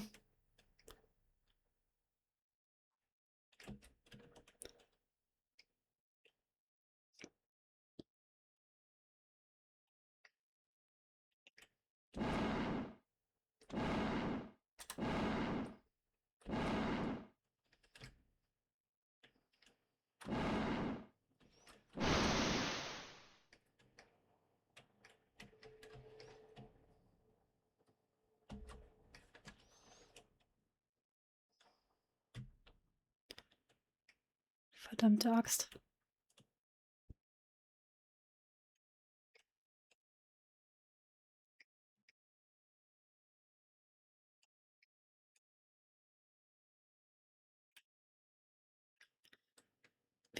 Wie?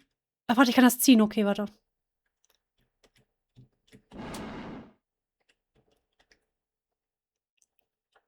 Das jetzt so langsam ist, ist natürlich prima.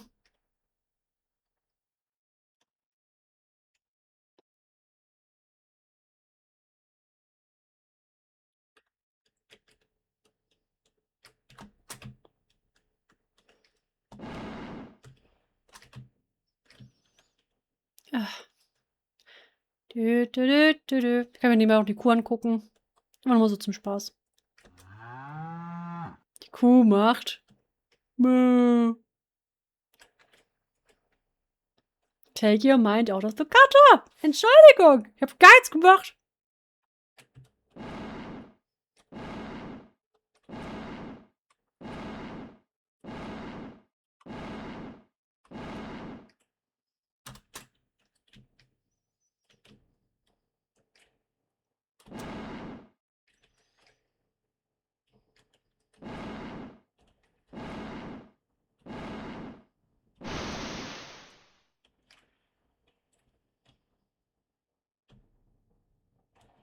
Warte, warum? Warte, stopp, halt. Hä?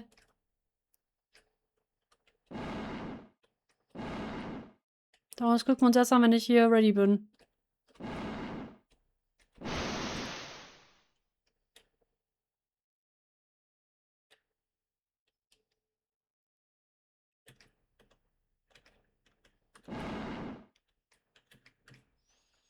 Warte kurz aus, ich muss schnell was looten. Exactly.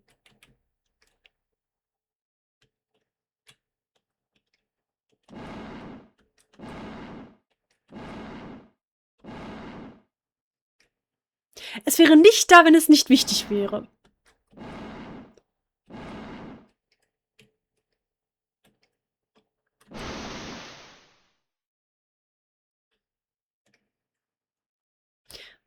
Warum liegt da Riley?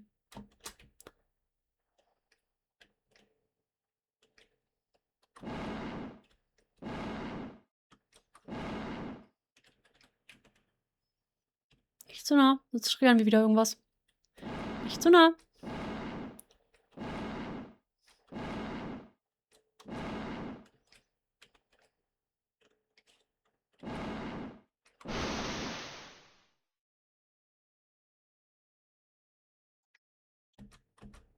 A peaceful little spot on some big rocks in the river. The sound of the gentle current lapping against the stone and the surrounding nature always seems to clear your mind. Rest for a while to recover some energy? Yes. You decide to take a seat and gather your thoughts. Oh mein Gott, yes. The thing on the ground is curled on its side, one arm bent awkwardly beneath it. It's a body. You take a closer look. You know that shirt? The tear in the sleeve, the golden necklace? It's you. You take a step back, or you try to. Your legs don't move. Your feet feel heavy, like they're sinking into the ground. You stare at the stillness of your own form. It's glass-eyed and drained. Your knees buckle beneath you.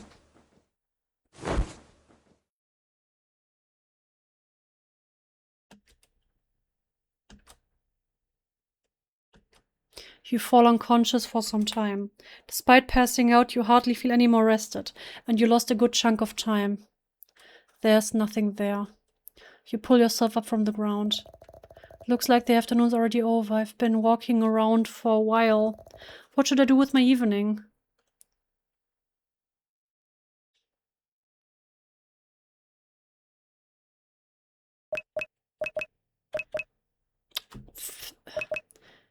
Keep exploring? You're feeling pretty tired. Are you sure you want to keep pushing forward?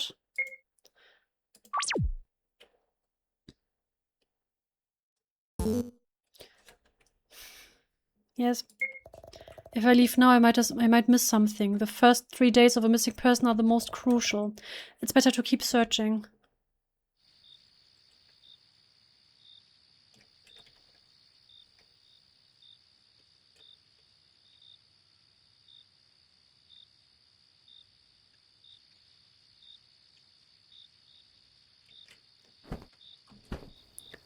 We have to reduce staff at night, but we are doing the best we can.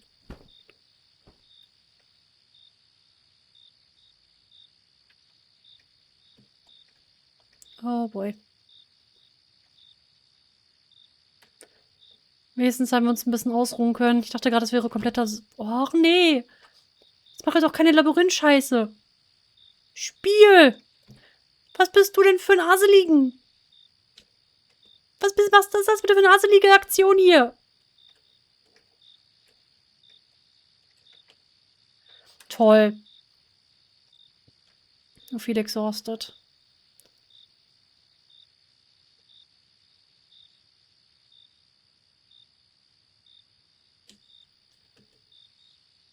You feel like you're about to collapse.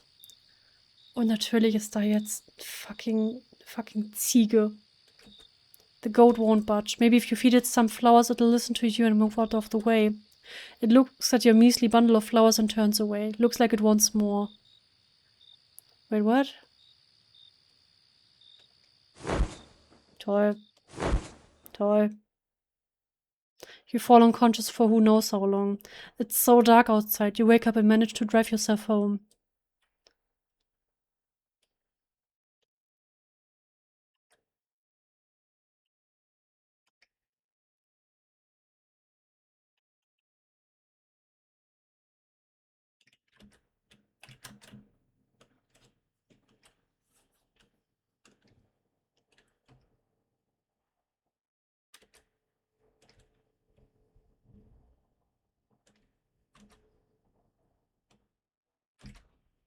Chance.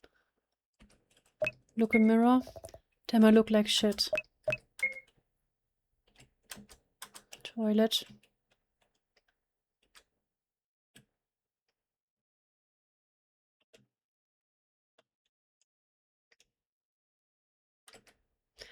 Yes, your mom left a bowl of soup in the fridge with plastic wrap over it. A little more energy after eating.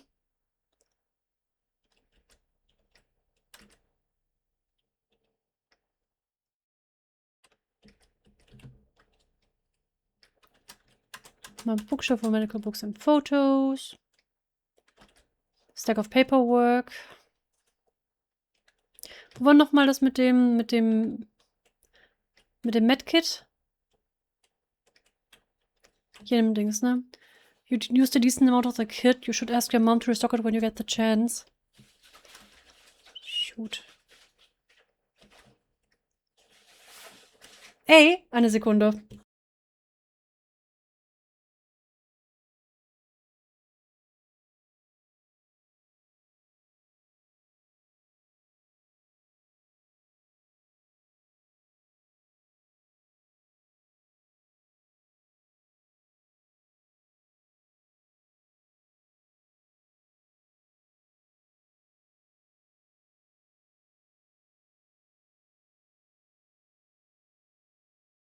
Was zum Geier passiert in diesem Spiel gerade?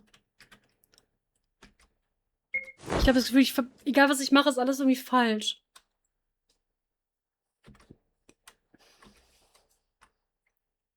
You eventually fall asleep. The stairwell smells of dust and heat. Sunlight slices through the window in thick lines. Austin is halfway up the stairs, shoulders tight and jaws set. His eyes are blazing. Come on, I'm trying to help. Austin scoffs. You're trying to fix me again. Maybe if you didn't keep... Don't, just don't. You grit your teeth. You feel like your words are echoing loudly in the stairwell. But you continue anyway. Someone has to, because when things fall apart, you have no idea what to do. Austin steps closer. Sand brushes the railing. A small, almost imperceptible grin tugs at his mouth before it fades. And you like that, don't you? Me falling apart. You're always following me around to pick up the pieces, like you're waiting for it to happen. You feel anger welling up in you and making your face hot. Your jaw clenches harder. Better than leaving it to chance? Austin tilts his head, watching you, eyes sharp. The tiniest flicker of amusement passes over his face. You can't just walk away. Not when it's me who ends up cleaning it up. And I know you stick around because you like that I do. No matter how many times you put me in an uncomfortable position. Austin laughs to himself. Your throat tightens. You force your shoulders back. He's baiting you. Austin exhales and shakes his head. His eyes soften for a fraction of a second. It's a tiny crack, but his expression immediately sours again. He turns, storms up the stairs and out of the light. Your feet stay planted. Up ahead, a door slams. Just float through the sunbeams. You tell yourself you're done. You try to convince yourself that you are.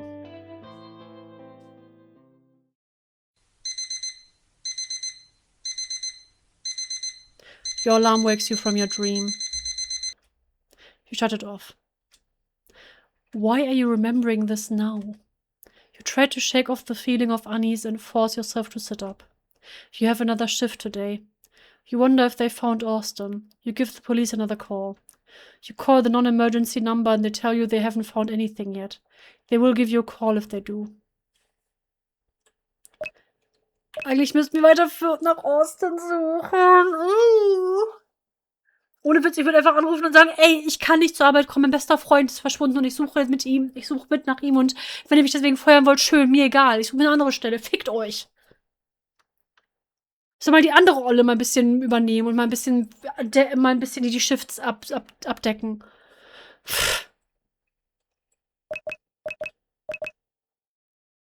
But America.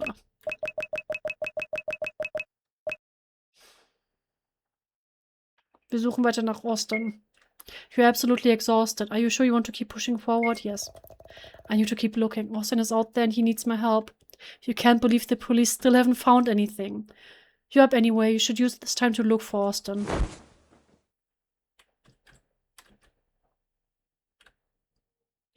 Wir essen noch was.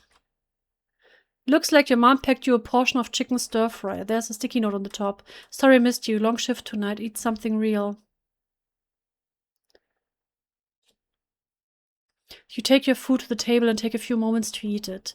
You have a little more energy after eating something.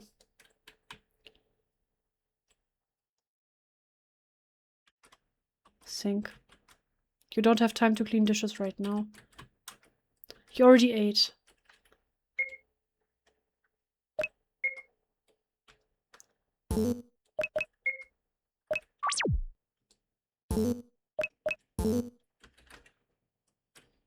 Wenn wir noch ein bisschen uns versorgen.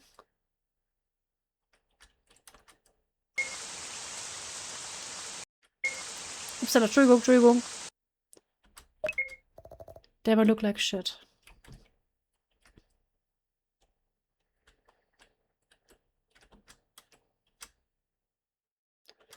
Doctor said my meds to the old pharmacy. Can you pick it up? Thanks.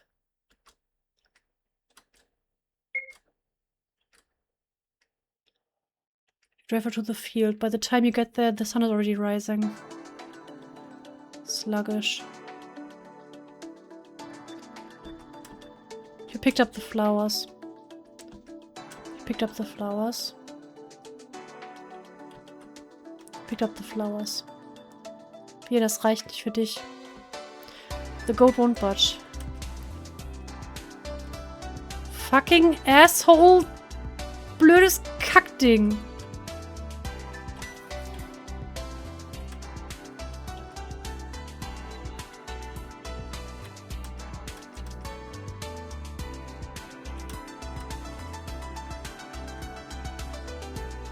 Unsere Screamy Eagle Noises, oh mein Gott.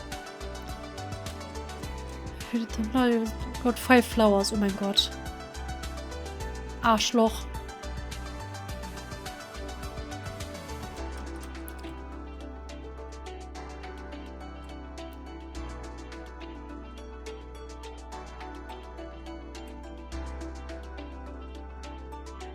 Ich feel exhausted. No, wie schnell das bitte geht.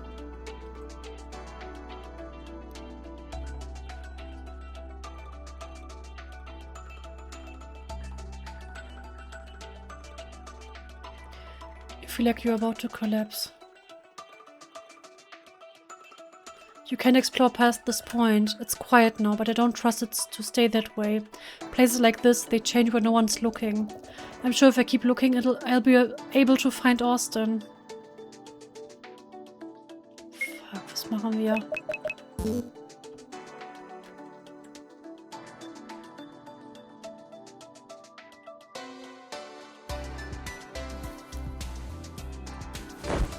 Und da wird er wieder ohnmächtig. You pass out. You wake up feeling barely any more rested and you've also lost a good chunk of time. You pull yourself up from the ground.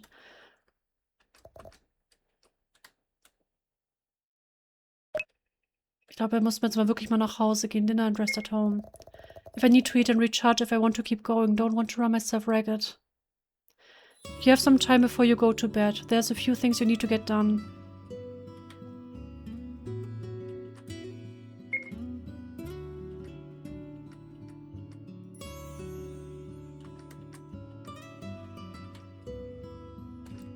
The soil is looking dry. Want to spend some time watering the plant? Yes. You press your thumb into the soil, it's dry. The leaves droop a little, you and me both. You fill the old plastic watering can and let the water soak through the roots in one slow pour. The dirt darkens.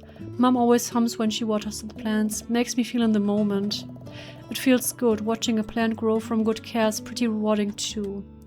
The plant was a gift from you and Dad. Way back. Mother's Day in 3rd grade. It's still growing and might outgrow the pot soon. I should repot it one of these days. By the time you finish watering, the leaves have already begun to lift slightly more than they did before. Sink. There are several dishes piled up near the sink. Since the dishwasher is currently busted, it tends to accumulate faster than you realize. Want to clean the dishes? Yes. You decide to clean the dishes. Wir müssen auch gucken, dass wir ein bisschen uns hier um das Haus kümmern. Weil wir müssen auch noch für unsere Mutter die Medikamente holen. The warm water runs between your fingers, softened by the lavender scent of dish soap. Bubbles cling to your knuckles. They are thin and shaking in the light. When I was little, Dad used to let me help with the dishes. Mostly I'd splash water everywhere and steal the bubbles. He never minded. Said the trick was to enjoy the warm water and let your thoughts wander. I still do that. Let my mind drift while my hands stay busy. Sometimes I think he'd be proud of how fast I can stack a drying rack now. You press your thumb into the rim of a plate, circling a stubborn smudge. Suds coat your hands until they're slick. The plate nearly slips. Careful. You exhale slowly and set it in the dishwasher, which you are using as a drying rack. You keep scrubbing, letting the water scald your fingers that are beginning to prune. Maybe I should start wearing gloves. You should probably go to bed now.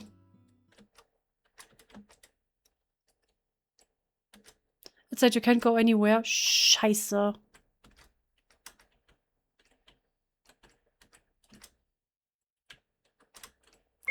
Do you want to shower? You take a shower. The hot water feels refreshing.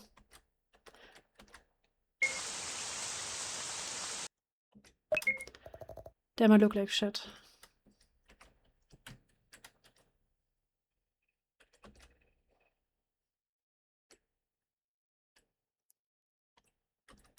Clothing dresser. Dresser, nicht Dresser. Entschuldigung. Boah, ich kann nicht mehr vorlesen. I'm so sorry. So sorry. Go to bed? Yes.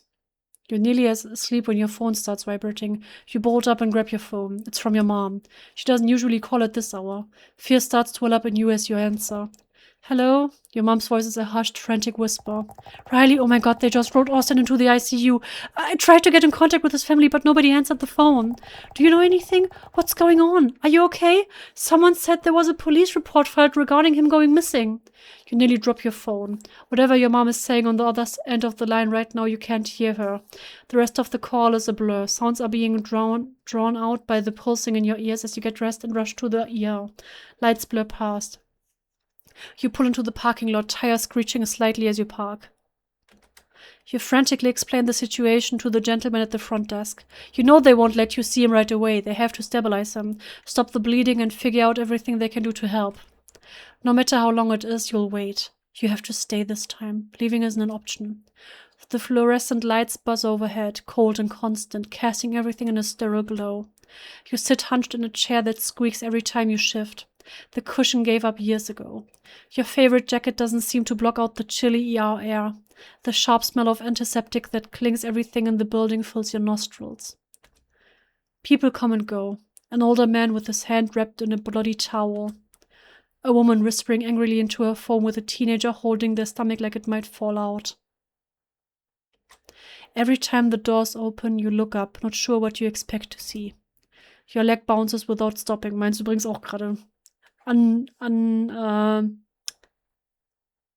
Restless legs syndrome. Your eyes sting. You don't blink. He's inside. He's warm. He's breathing. There are people who know what to do. Time seems to stretch out further and further. Eventually a nurse, one that is friends with your mom, comes up to you. You can see him now. He's awake. He's asking for you. Machines beep beside the bed. You barely make it through the doorway before Austin's eyes lock on yours. Hey, Rye. His voice is hoarse, a shadow of his usual self. Und ich nur so, Entschuldigung. He's sitting up with this hospital gown hanging loosely around his shoulders. Oh, thank God, Toshi. Holy shit, Austin! You run to the foot of his bed. His skin is pale and the scent of iodine lingers around him. His hair is a mess. It's clumped together with dried blood and sweat. There's some that hasn't been fully cleaned off the back of his neck. Now's not the time to think the sexy thoughts, but it's not a sexy thought. It was a horse noise. That horse noise is sexy. What the hell? There are dark circles under his eyes and his lips are cracked. I wanna go home, please. I don't wanna be here. You freeze inside the door, eyes glancing up to Dr. Lowell beside him. She gives you a small reassuring nod and steps forward to meet you.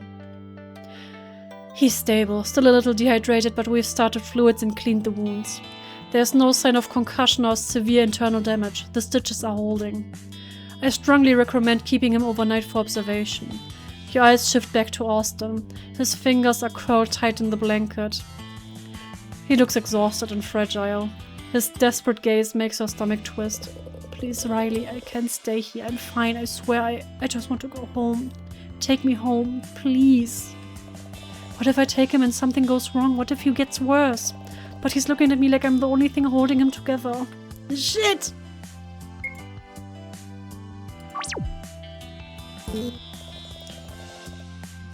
You hesitate, caught between the weight of the decision and the pleading look in his eyes. Slowly you nod. Okay, we'll go home. Warum nodden wir? Austin exhales like he's been holding his breath. Dr. Lowell doesn't protest, but you catch a hint of frustration.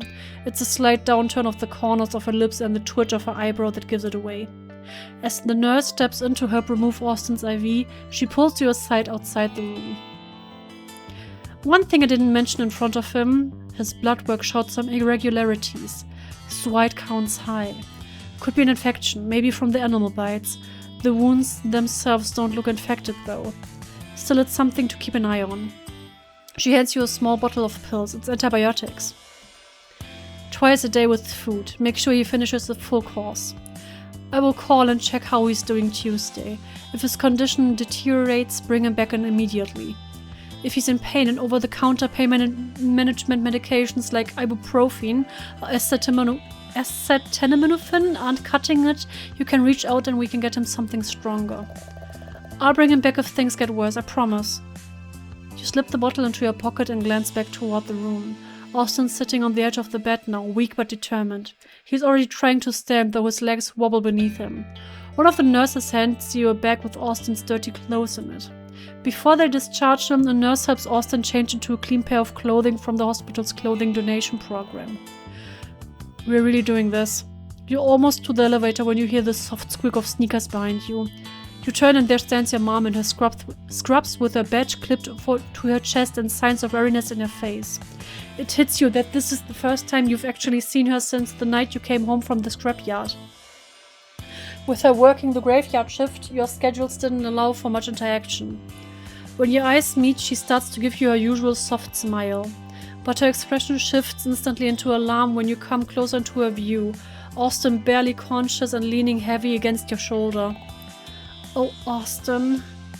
There's a pain in her voice as she scans Austin from top to bottom. She then does the same to you. Riley, what happened to you? You avert your gaze from hers. I tried to save him when he got attacked, but I wasn't strong enough. She mouths the words back to herself as if she's having trouble processing them.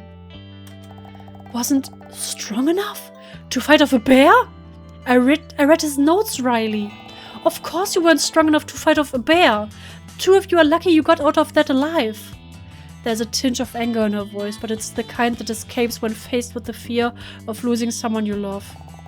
And you didn't say anything to me when you look so broken? You swallow hard. Several responses rapidly swirl around in your head and jumble into a knot of nonsense. You remain quiet, unable to respond to her worry. After a moment of thick silence, your mom sighs. I know that you are fully capable of taking care of yourself, but it doesn't hurt to let other people help you.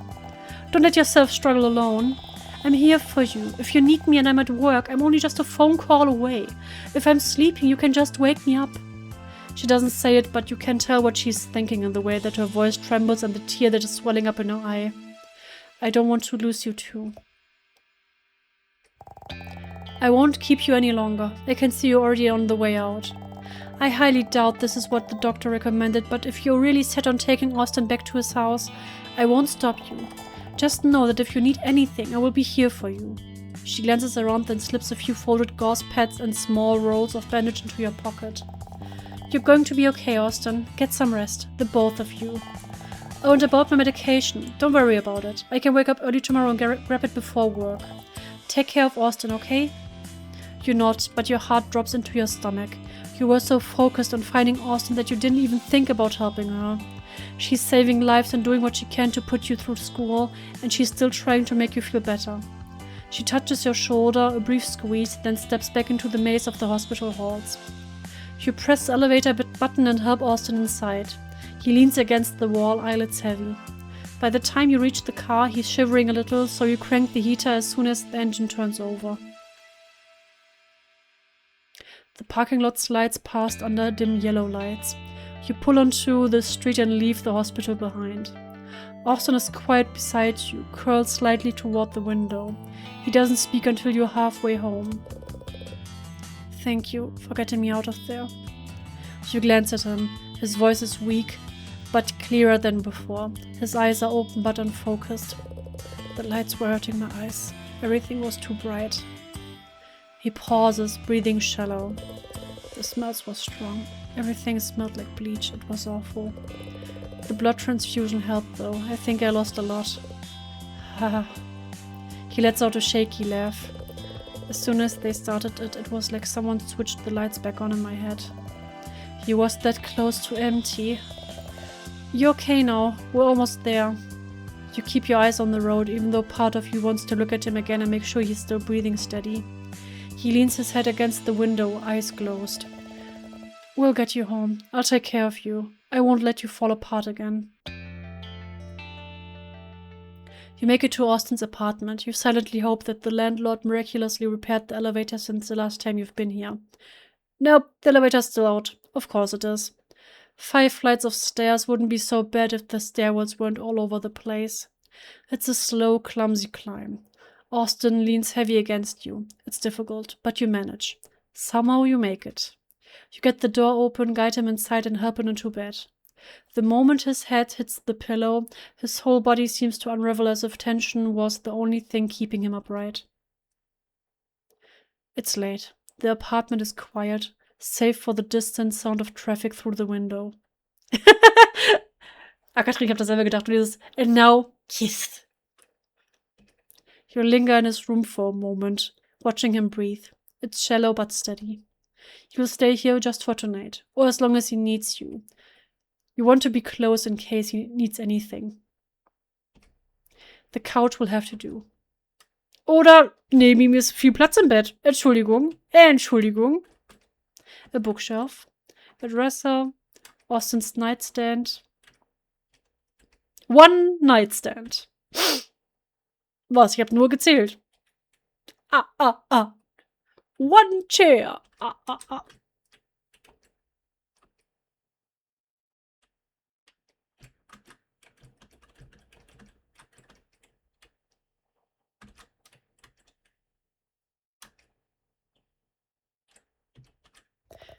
I shouldn't disturb him while he's sleeping. Okay, er schläft.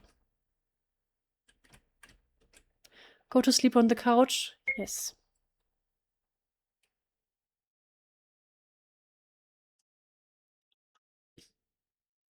After a while, you fall asleep.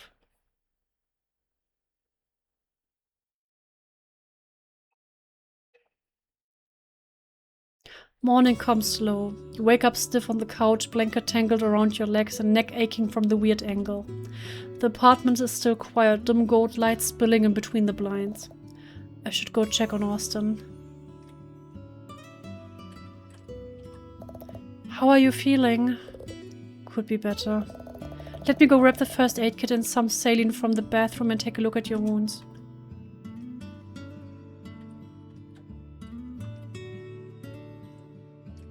You grab the first aid kit from underneath the sink. Wasch mal gerade die Hände.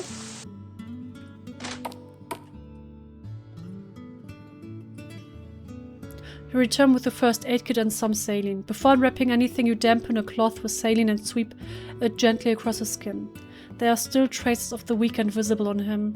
There's dried blood crusted along his ribs and streaks of dirt caught on the curve of his collarbone. You wipe cautiously, as though you might hurt him by touching. You help him ease out of his shirt. You're careful not to bump into any of his injuries. He winces when he lifts his arms, the fabric dragging against the bandages. The cloth wrap underneath is blotched through and is clinging damply to his skin. You tend to the smaller injuries first. They are the puncture holes on his shoulder from the bite, along with several scrapes and bruises all over his body. Ich hab voll Angst, dass der eine Tollwut abgekriegt hat. Oder diesen Parasiten oder sowas.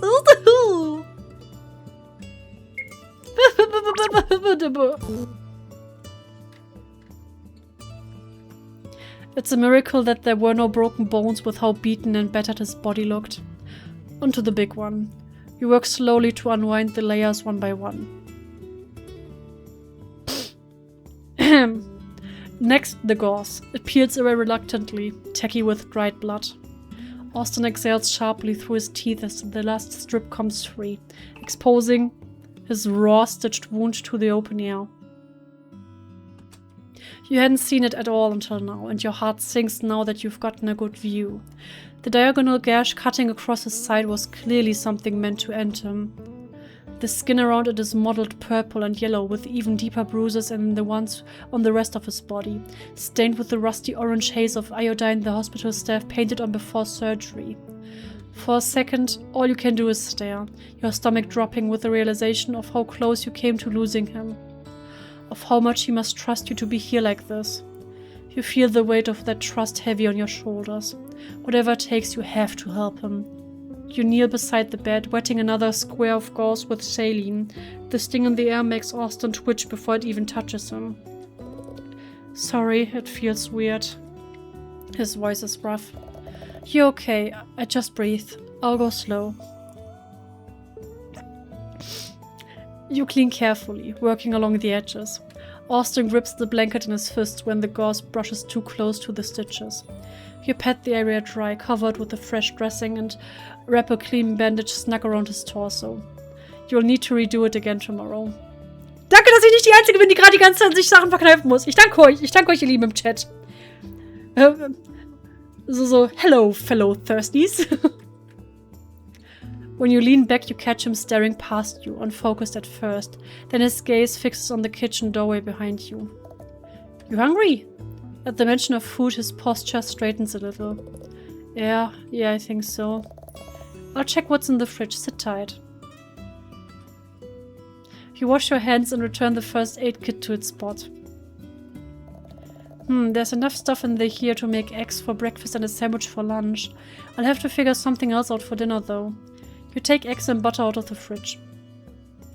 You pop 2 slices of bread in the toaster and start cooking the eggs for you and Austin.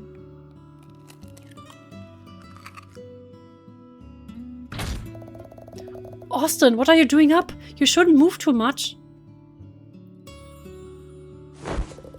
I'm fine. Don't let me distract you. Okay.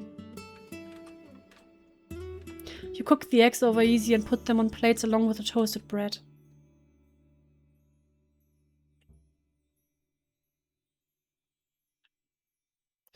Being Ace ist hart. Ich finde daran nichts sexy. Sexy per se auch nicht, aber es ist halt sehr intimate. Es ist wirklich sehr, sehr intimate und die Musik im Hintergrund und ne, dann teilweise auch die Sätze, die dann so ein bisschen formuliert sind, die man auch in anderen Kontexten gut benutzen könnte. You know! You bring the plates to the couch, handing one carefully to Austin. It's nothing fancy, eggs on toast with a sprinkle of salt, pepper, and some butter, but it smells good and you're hoping it'll get something into him. He doesn't say much. He looks at the food for a moment, then picks at it half-heartedly. You okay if I put something on? Just to, you know, not sit in silence? That's fine. You scroll through a few channels until you pause on a news broadcast. The screen flashes bright orange, showing a construction zone with sirens wailing. A TV reporter woman is standing in between some half-finished building with concrete pillars and rebar, talking about how work has been halted due to the issues with contaminated runoff near the site. Uh-oh. Sorry, shit. You fumble for the remote and flip it again. Austin sits there, expression unreadable. You finally stop on a cooking show. Wollte ich mal co-working show sagen. There's a clatter of dishes and someone laughing. The food looks way better than the eggs and toast you made and you nearly drool at the sight. Austin's turned towards the screen, but his eyes look like they're looking through it rather than at what's playing on it. You quickly finish your meal. You glance down at Austin's plate. He's only taking a few bites. Or maybe he's picked it apart and moved it around. You can't tell. You push down the nagging feeling that maybe leaving him at the hospital might have been the better thing to do for his sake. Hätte ich die Wahl gehabt, hätte ich das auch gemacht. Entschuldigung. Were you not feeling eggs this morning? Huh, I guess not.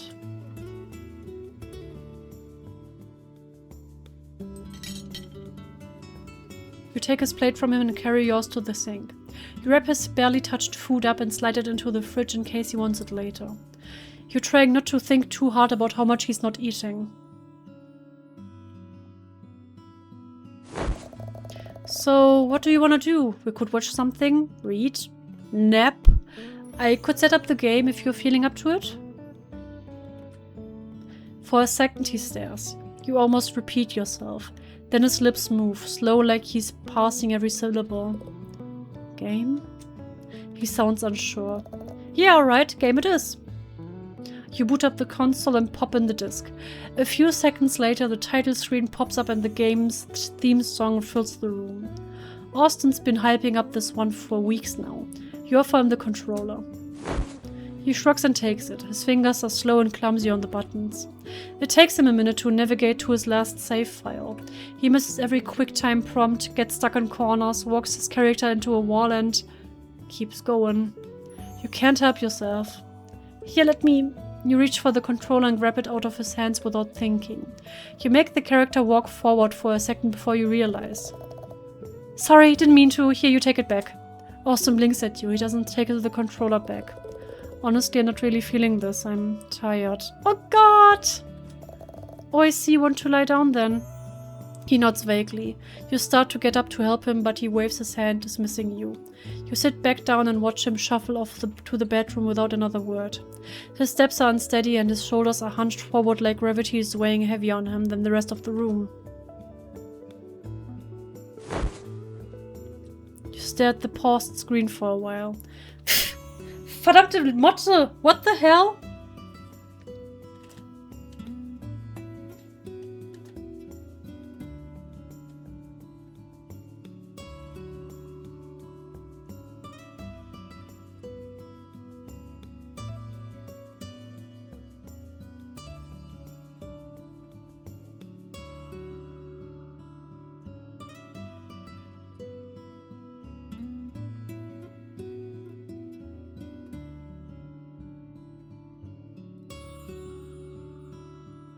Mir ist gerade einfach eine Motte fast ins Nasenloch geflogen. Ich habe die jetzt gerade noch versucht zu suchen, damit ich sie töten kann, aber nope. It's not here anymore.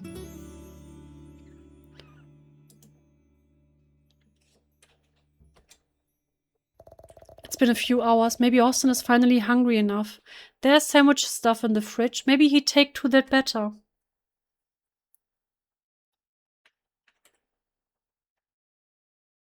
You put together roast beef and cheese on white bread. Something simple. You also grab the prescription bottle from the counter, shaking it gently before stuffing it in your pocket. Wir speichern mal gerade ganz kurz. Das ist eine gute Idee. You also fill a glass of water and carry it on the food into Austin's room. He's awake, sitting propped up with the covers twisted around his legs. His skin still looks pale and a little waxy. Thought you might be hungry.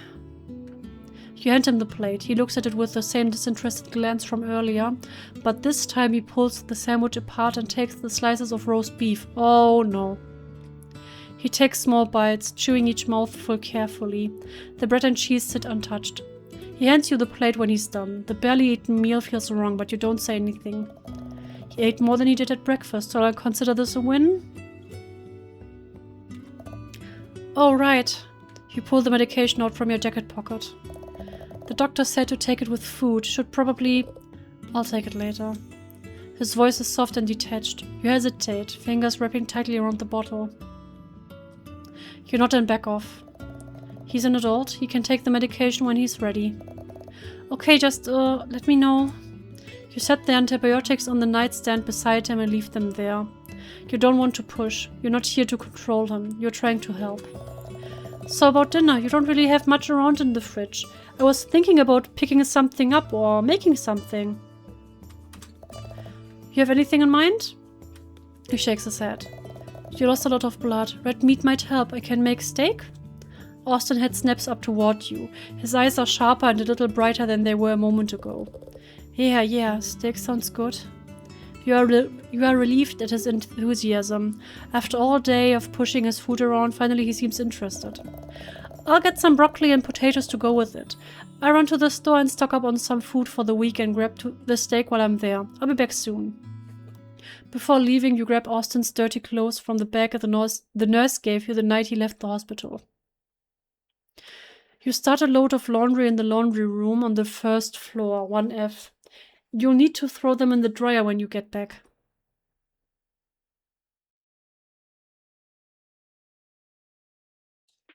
What the shit? Sorry, I'm a little busy right now. Brokkoli, Kartoffeln und Fleisch. Picked up ramen. Oh.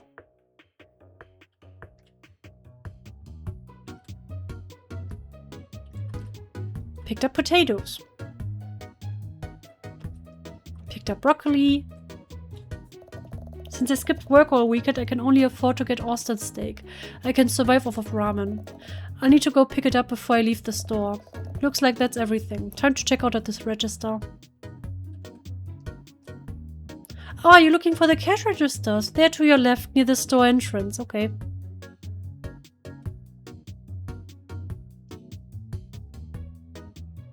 Ich gehe noch ein bisschen weiter gucken. I hate grocery shopping. I'm not here to socialize. Sorry. There's someone wearing the same exact outfit as me over there. Awkward. Maybe read the same fashion magazine? I'm supposed to be stocking the shelves, but I don't really feel like doing that right now, so I'm trying to act busy down here. You won't tell me, right? Entschuldigung. I get to see my kids this weekend, but I'm not sure what I should buy. Didn't Cameron like Dr. Pepper? I should buy a bunch for him. Excuse me, did you need something? I mean, no. There's someone wearing the same exact... embarrassing.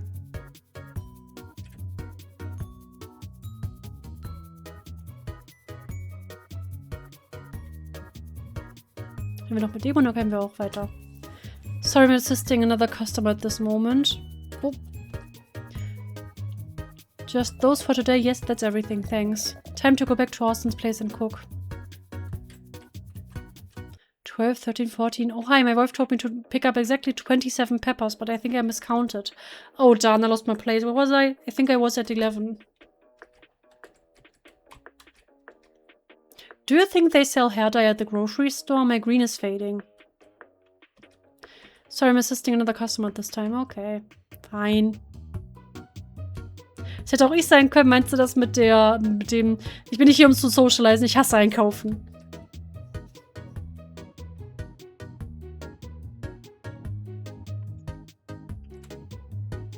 You head back to Austin's apartment. Katze.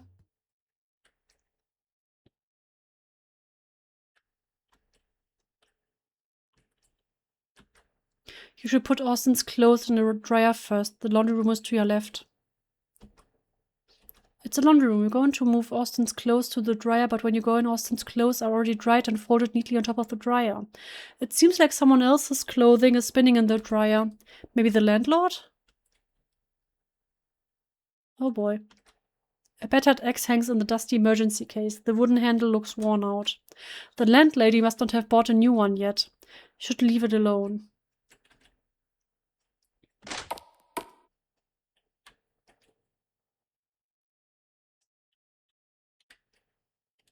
What the hell?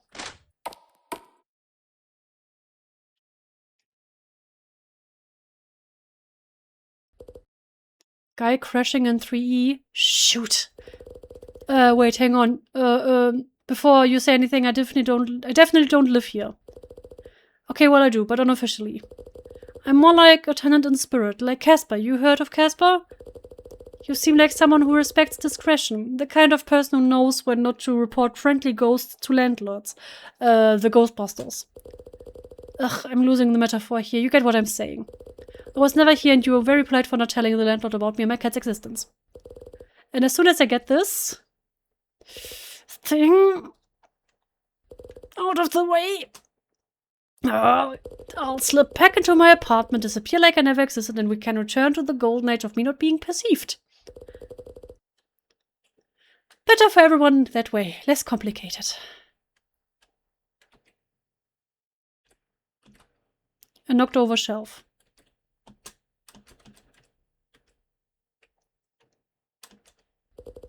Just gonna ignore a guy in need of a little help, okay.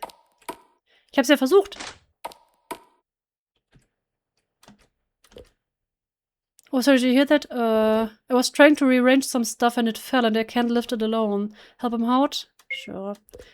Thanks, yeah, if you could just send it back up and move it over to that corner where the cracked tile is, that'd be great.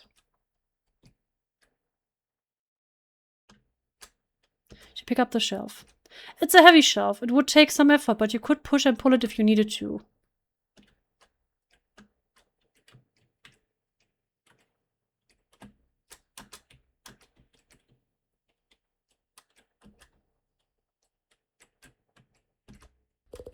If you could move it over to that corner where the cracked tile is, would that be great?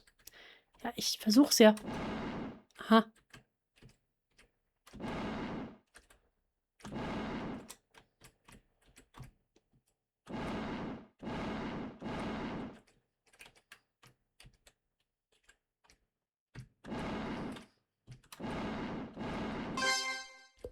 Perfect.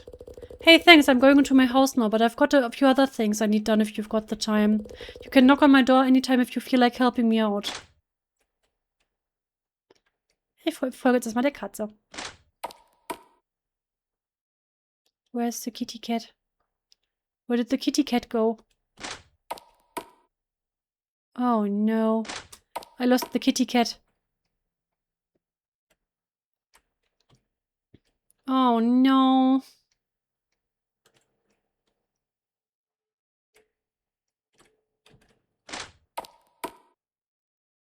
Oh no.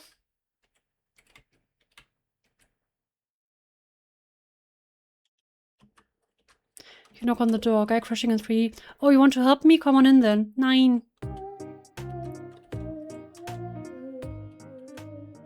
Oh, fuck.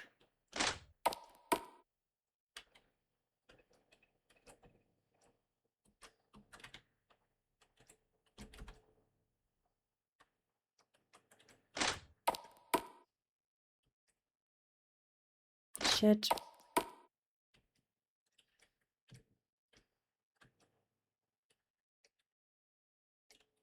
Die Katze hat dich nur zu dem geführt. Ah, shoot. The door to the roof, it's locked. It's Austin's apartment door. Enter. Yes.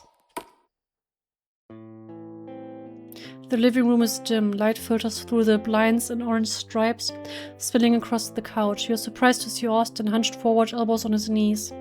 He really shouldn't be moving around without help, but the moment he hears the bags crinkle, his head lifts slightly. You sigh and start unloading. The meat is red, heavy and bone-in. You put the freshly washed clothes on top of the microwave. You'll move it after dinner. I got steak, broccoli and potatoes and some other stuff that should be good for at least a week. I tried to grab a cut that looked like it had the most marbling. Hopefully it's good. You look in the bottom cabinets for the cookware. Ah, there's the cutting board, and here's the pan. When you stand back up, cutting board in hand, you notice Austin standing in the kitchen. Dude, you scared me. You put the pan on the stove and lay the cutting board on the counter. You carefully lay the meat on top. Did you want to help cook or something? No, just watching. It's too big to cook evenly the way it is. Not with the dull little pan Austin keeps under the sink anyway.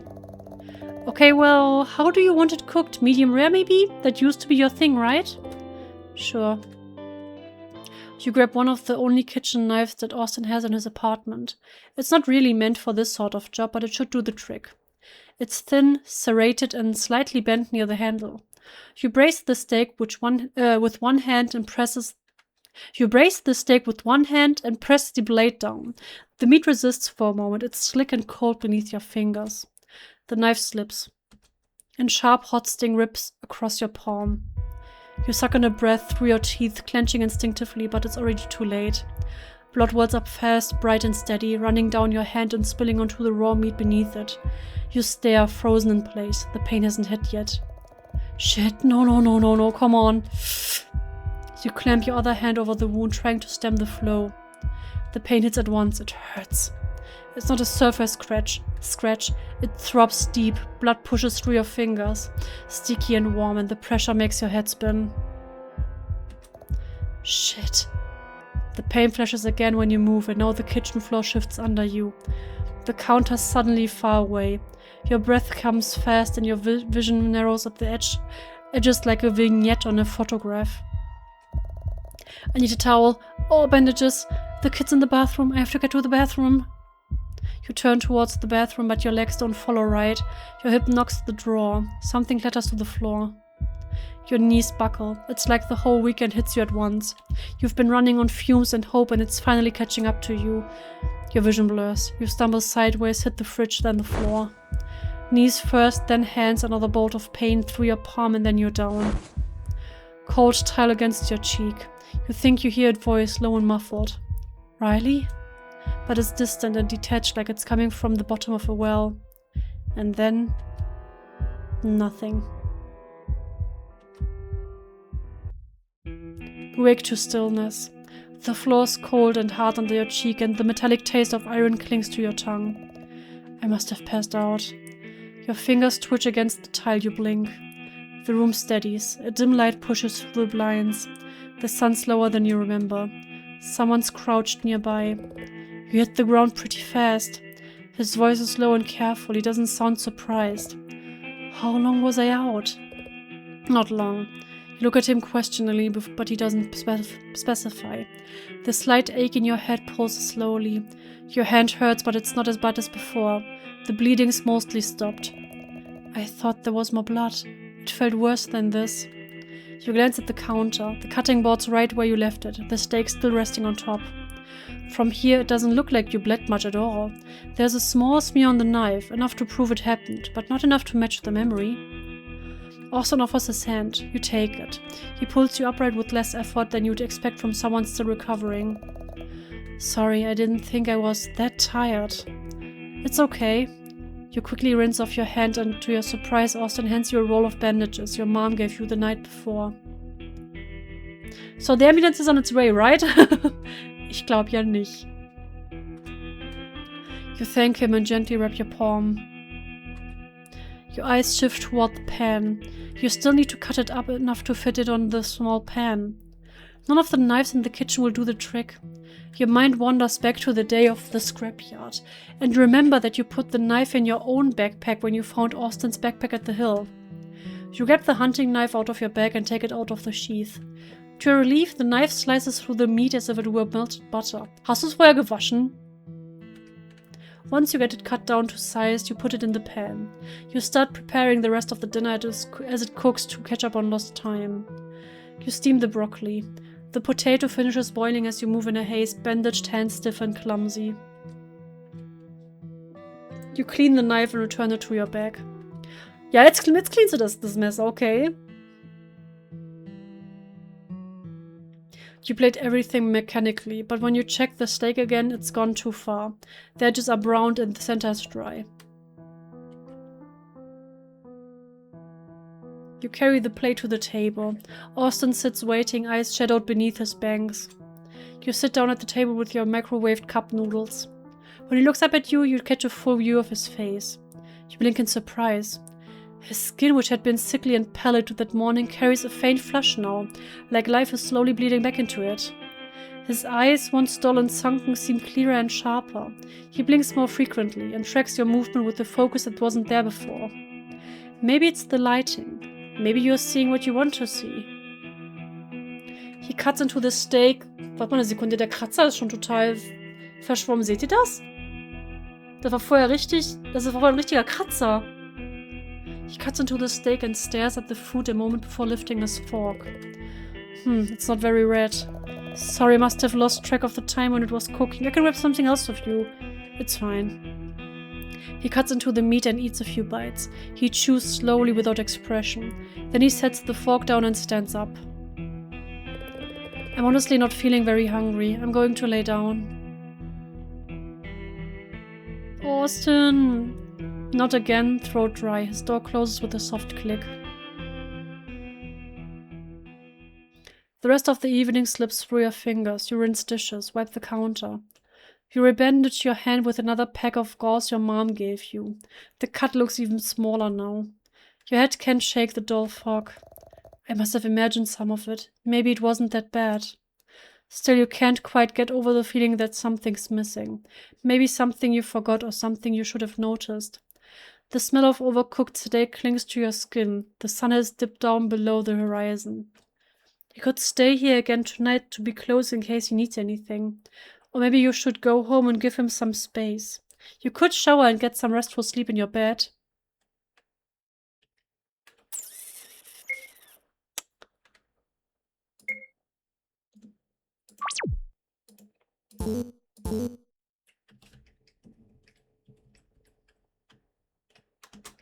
Pile of Austin's clothes. You move these later. Wann later?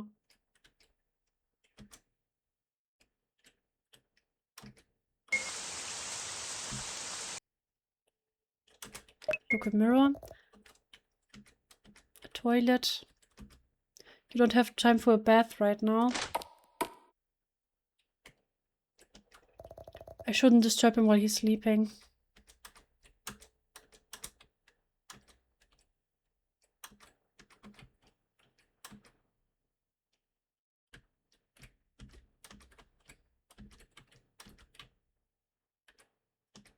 You can sleep here on the couch, or you can go home and sleep in your own bed. Sleeping here lets you better care for Austin, but sleeping at home would be better for your body.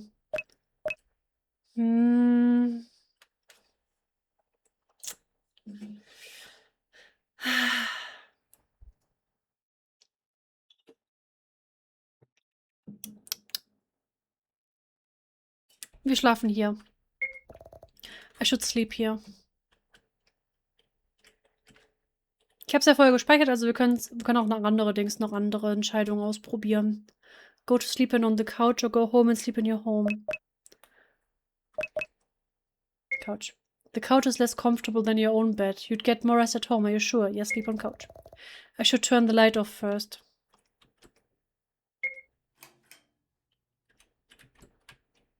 Kann ich noch die Sachen wegbringen, oder? Go to sleep on the couch or go home? Couch. Yes.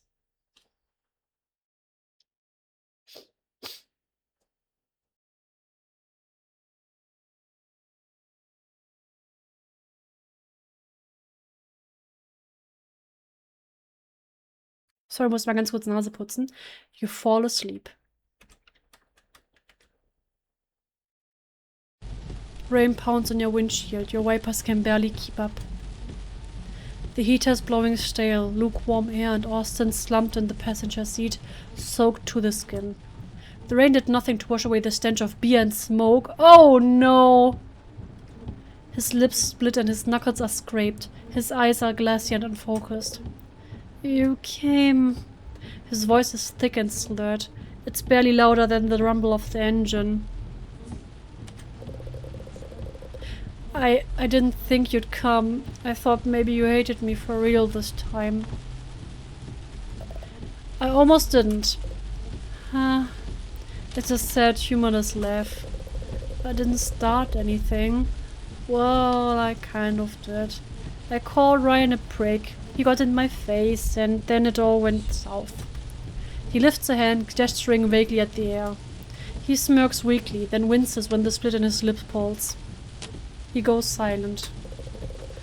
I'm so stupid, man. Always have been. I do dumb shit, say stuff I don't mean. Thought it's only me that gets hurt. Turns out... He exhales. Turns out I was wrong.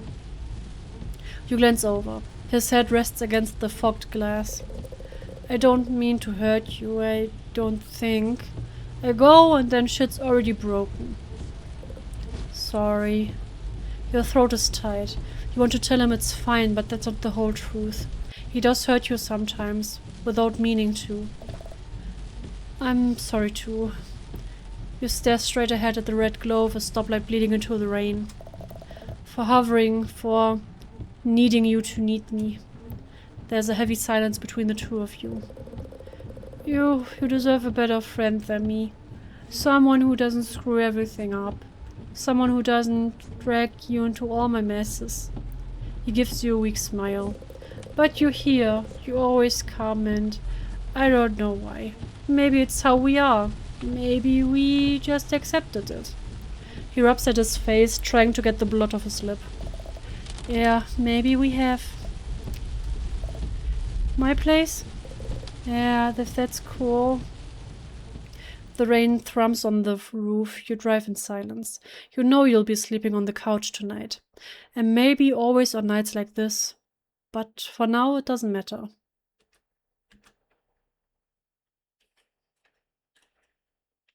You wake up. Time to check on Austin. As you reach for the door handle, you hear a crash on the other side of the door. You hurriedly rush in to see what happened. In the center of the room, sprawled on the floor, is Austin, buried in books and paper and dust. You rush over to his side. As you place your hands gently on him to help him up, he groans. Austin, hey! Maybe he wanted to get out of bed and tripped? You look around and notice that the scattered objects on the floor were items from his bookshelf. It looks like he had tried to catch himself but fell anyway. With how far everything had been flung, you're surprised that the whole bookshelf hadn't toppled over. In any case, it wasn't the time to scold him about walking around. Let's get you out of this mess. I'll replace your bandages out in the living room where it's a little less messy, yeah? I'll clean up in here afterwards. You reach your hand out. Austin looks at it for a few seconds, a hazy expression on his face before his eyes focus a bit more, and he reaches towards you. You get him under his arm. He groans again and clumsily finds his feet. His body's clammy, but steady enough for the both of you to hobble over to the couch in the living room. You set him down on the couch. A quick once-over of his body tells you that the fall didn't get him too bad, but you can't be sure until you get a look under the bandages. There was a possibility some of the stitches opened up, or maybe he bruised himself somewhere. You head to the bathroom to get the first aid kit and saline and quickly return to Austin. Before you start, Austin speaks up. It must suck, huh? Tending to someone's wounds for spring break instead of kicking back at home. He gives a small smile, but it doesn't reach his eyes. Honestly, the whole situation is a mess. Sure, it's a lot, but if it's for you, I can do it. You click open the box and pull the supplies out. He fucking saved your life! Das hast du nicht mal erwähnt. We went through this yesterday, so you know the drill. Austin hesitates, then sighs. He reaches his arms up slowly and pulls the shirt over his head. His skin is still pale and marred by bruises that are yellowing around the edges, and the less severe scrapes and cuts are already scabbing over. You go to peel one of the small strips of bandage from his collarbone and freeze. Fresh and angry scratches crisscross around his neck. No way you missed those before. What the hell, Austin? Did you... Huh? He blinks at you, confused. Your neck, these weren't here yesterday. Did you get these in the fall? Or did you scratch at your neck at some point? Austin cranes his neck, fingers grazing in the red raised streaks. He shrugs. I don't know. Doesn't hurt though. Maybe he did it in his sleep. Maybe he had been bitten by a bug, causing him to scratch at the bite. If it's not bothering him, I shouldn't press the issue. You swallow down your anxiety. Your stomach churns with unease. You continue where you left off and work your way through the bandaged wounds on his shoulders and arms. You make quick work of it, and take mental note of the status of everything. Honestly, everything looks like it is healing up nicely. And then to the big one. Same as the day before, you unwind the cloth wrap to get to the gauze. Austin sits silent, face neutral as you undo each loop. Alright, pulling off the gauze now. You pinch on the gauze and pull gently at the layers to reveal the large gash across his torso. To your relief, you don't see anything bleeding, and with that, the ball of tension that had been winding tight in your chest unraveled all at once. You hadn't realized you were holding your breath until now. The fall hadn't hurt him. The wound looked brutal and angry yesterday, like it would tear open again if he so much as breathed wrong. Today, it looks almost tame. You use fresh saline-soaked gauze to clean the wound. Austin's face remains stoic with each dab. You can see red ridges already forming at the edges of the wound where the stitches held the torn open flesh together. Scar tissue is already starting to form. The gentle rise and fall of his chest under your hands draws your eyes, muscles tensing slightly with each breath. As you smooth it down, for just a moment, the bandage shifts beneath your palm. It feels like something's wriggling under his skin.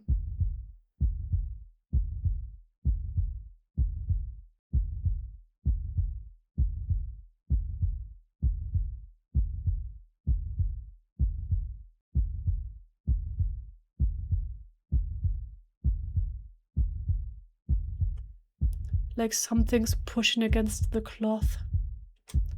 You snap your hand back with a start. You blink and the illusion breaks. Austin shifts with a wince, his ribs flexing against the pressure of your hand. It was just muscle, just him moving around a bit. You force your hands to stay steady as you wind a fresh layer of cloth around Austin's torso. When you step back and straighten up, you can't seem to shake the unease that lingers in your chest. There. Better. Thanks. His voice is low. You help him get his shirt back on. It's the least I could do. Anyway, don't move while I go pick the stuff up off your floor. It'll only take a sec. We can discuss breakfast after that. You put away the first aid stuff, wash your hands again, and head into Austin's room to clean up. Cleaning should clear your head a bit. A piece of driftwood carved to look like a dragon. You put it back on the shelf where it belongs. A textbook on human anatomy for a class Austin took last semester. You put it back on the shelf where it belongs. Old receipts. You could probably just toss these anyway. Huh? It's a photograph of you and Austin at a party you went to together. High as shit! It brings back the memory from that time. It was the beginning of senior year in high school. You had always heard of the rages held at the Stevensons' house. You never experienced one yourself, but the stories, the rumors about fights, drunken dares, and people passing out in the yard spread fast at school. Even without seeing it firsthand, you had a pretty good feeling it wasn't your idea of a good time.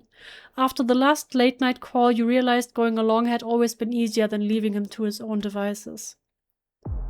That's how you found yourself on Justin Stevenson's couch, his family dog licking at your hand while bass thuds through the drywall and the ceiling fan clicking as it spins too fast overhead.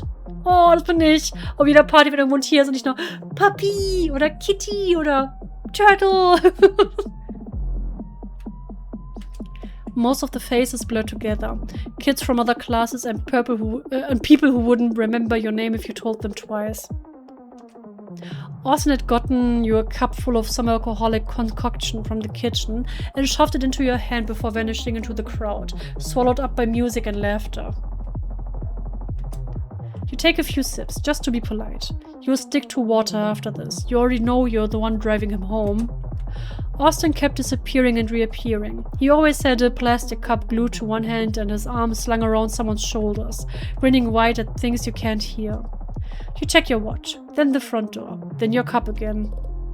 Having fun? He is behind you before you notice, leaning over the couch, the smell of alcohol heavy on his breath. Totally. You hope the sarcasm flies over his head. He chuckles, gives your shoulder a lazy, friendly slap before disappearing again. He's gone again. You don't expect to see him again for a while. To your surprise, only 5 minutes later, Austin comes back and tugs at your shirt collar. Come on, I've got something that'll loosen you up. You hesitate only a moment before following him upstairs, winding through the noise until you step out onto the balcony. 2 guys are out there, passing a joint between them and laughing at nothing. The smoke drifts and curls in the air, hanging over the railing like fog. This will help. He takes the joint from one of the guys and draws in a long, practiced drag.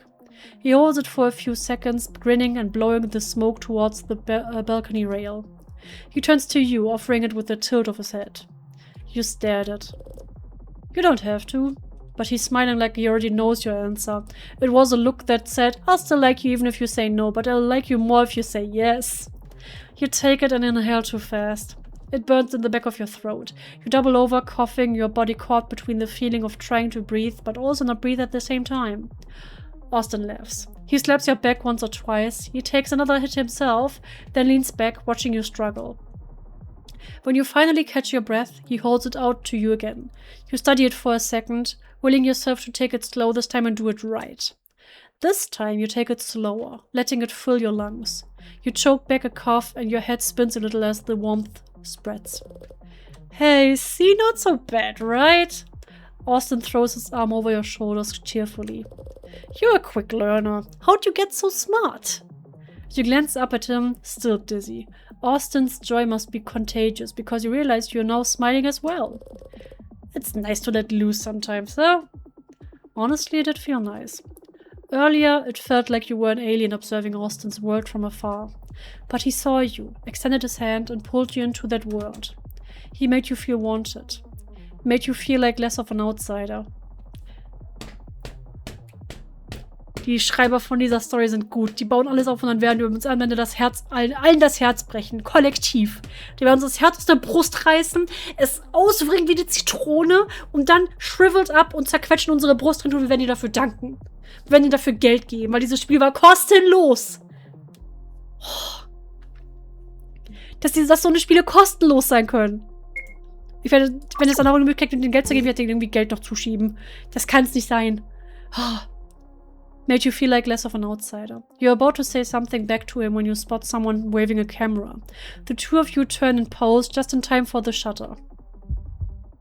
You step back and your chest feels tight. The noise, the smoke, the chaos of that night, it all rushes back. Austin's grin frozen and the image makes your hands tremble slightly. Why does Austin still have this? You glance around, heart racing. You consider tossing it in the garbage and letting it vanish entirely, but your fingers linger on the edges.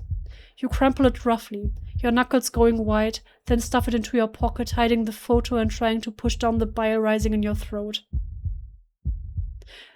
Okay, diese Reaktion verstehe ich jetzt nicht ganz, bin ich ganz ehrlich. Was genau ist jetzt gerade sein Problem? Oder hat er eine Anxiety, weil irgendwas zwischen den beiden passiert ist, in dieser Nacht? With that, the room is all clean.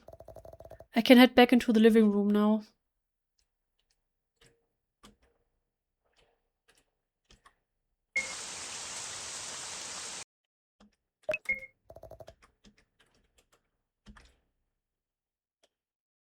You re-enter the living room and Austin is still in the same spot, slouched against the arm of the couch.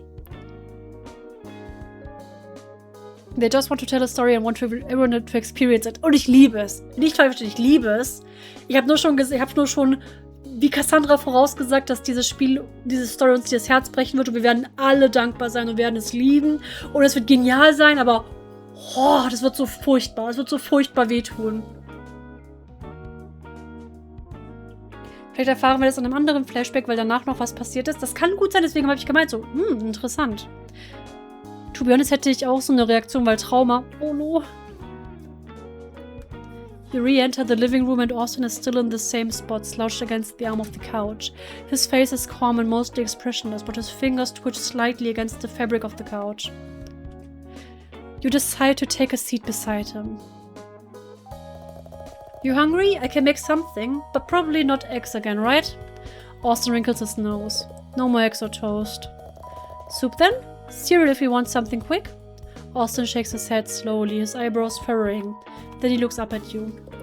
What about liverwurst? Or black pudding? Something like that. Wieso?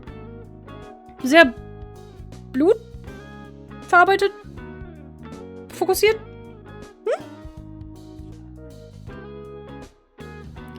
Black Pudding ist ein britisches Gericht und es ist gemacht aus Schweineblut, unter anderem, meine ich, und Blutwurst.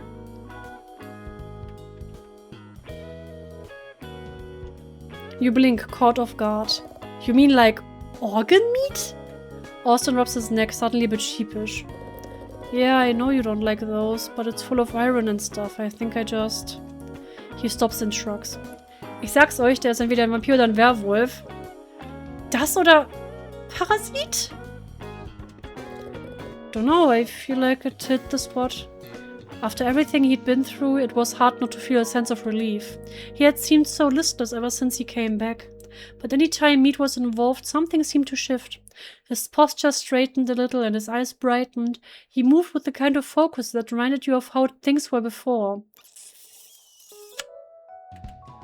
You couldn't tell if it was hunger or if something else was finally getting through to him, but right now he was animated, engaged and clearly hungry. Brudi, ich muss mal gerade einen Schluck trinken. Oh, shit, wir haben einfach mal schon 11:15. Wir nehmen dieses Spiel seit 3 Stunden auf? What? So lange kommt es jetzt echt nicht vor. It's not my favorite, but it's not like you're gonna force me to eat it. I think the meat shop on the other side of town should have that sort of thing. I'll head over that way now. Sit tight. Thanks, Riley, really.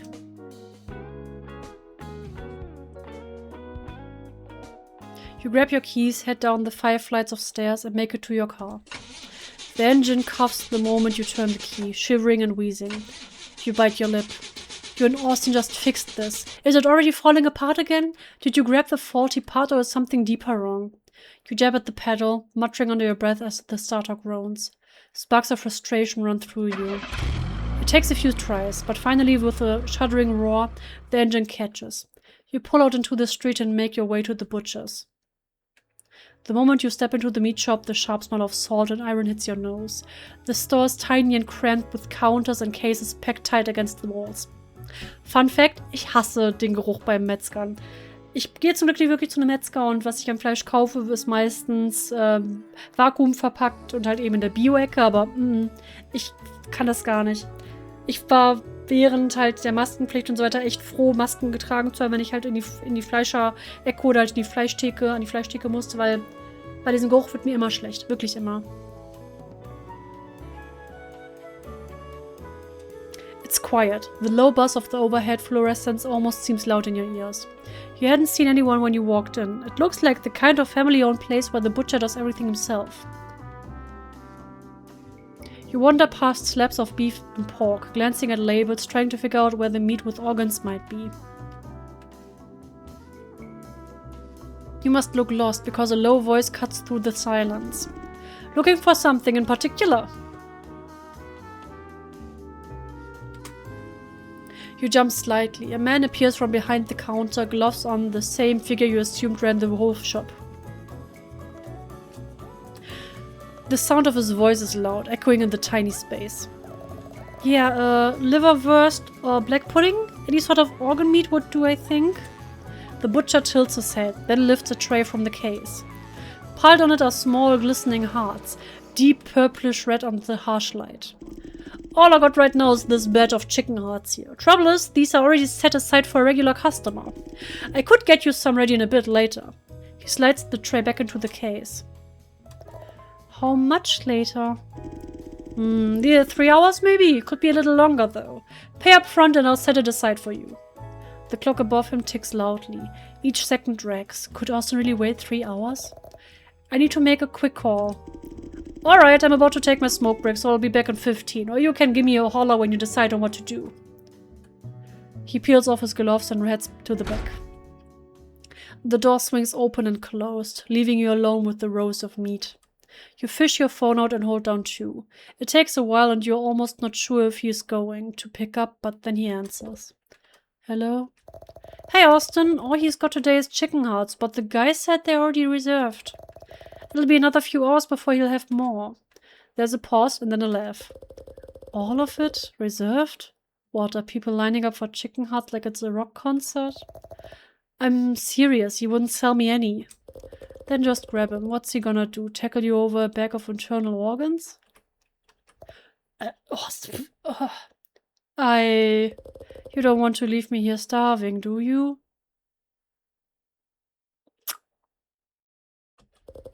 Who's more important, me or some random out there who apparently has to buy out the town's whole stock of organ meat? Holy shit! Oh, Austin! It's just some petty theft. It's not that big of a deal. His voice suddenly loses all warmth. I've seen you do worse.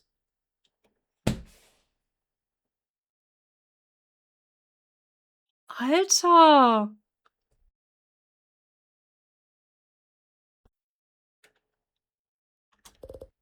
Come on, Rye. And then the line clicks dead. You turn your head back to the case. The chicken hearts are right there, piled on a neat, glistening mountain. Perfectly sized, shining with a sheen of blood.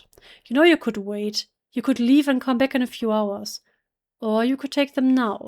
No one is watching. The counter would be easy to hop over. Nein. Nein. Nein, nein, nein, nein, nein. Austin is hungry, and the butcher made it seem like it would take at least 3 hours. Eating is essential to a speedy recovery, and it's probably not great to put off eating for several hours. Not only that, but you are feeling exhausted. Do you still want to wait? Yes.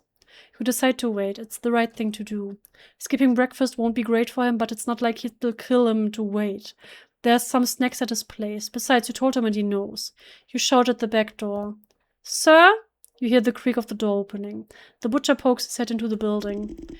You decide what you're gonna do? Yeah, I decided that I'll wait it out. I'll leave the money for a pound of chicken hearts and my phone number on a piece of paper so you can call me when it's ready. Alright, thanks. See you later then. You climb into your car and shut the door.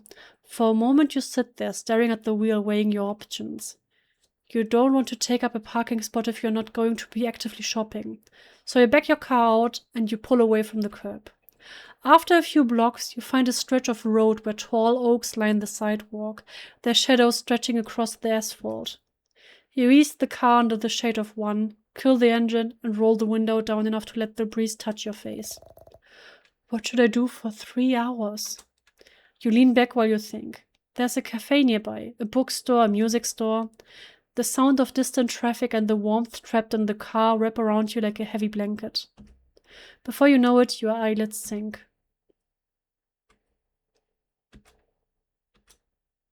You open your eyes. The sun has shifted across the sky, the shadows stretching differently across the pavement. Your body is stiff, your limbs cramped, and for a second you're disoriented. When did you fall asleep? How long were you out? Your phone says a little after 12 p.m. Well, that's one way to spend 3 hours. You flip open your phone and then you see it, a missed call notification, along with the voicemail from 1 hour ago. Hey kid, ended up wrapping up earlier than I thought. Got the hearts ready for you now. If you still want them, just swing by when you can. You sink back against the seat, letting out a long breath. You realized your carelessness made Austin wait longer than he needed, and a pang of guilt hits you. But you really did need that rest, even if it wasn't in the most comfortable circumstances. It wasn't ideal or the most restful nap you've ever had, but it was at least something. You sigh, turning the keys in your car's ignition. It rumbles to life and you turn back the way you came in the direction of the butcher. You are able to get the hearts without issue and head back to Austin's house.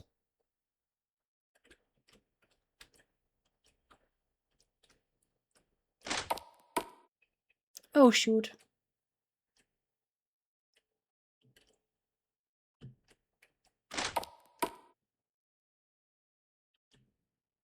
In welchem Apartment wohnt er nochmal? Shit. It's the floor 1 elevator door, but it's broken. Nee. I should move this right now.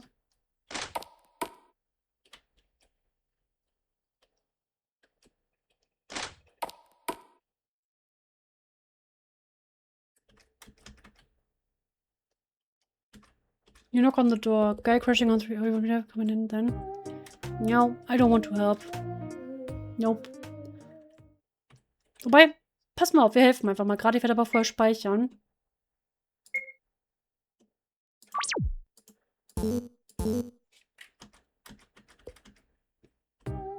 Was genau möchtest du?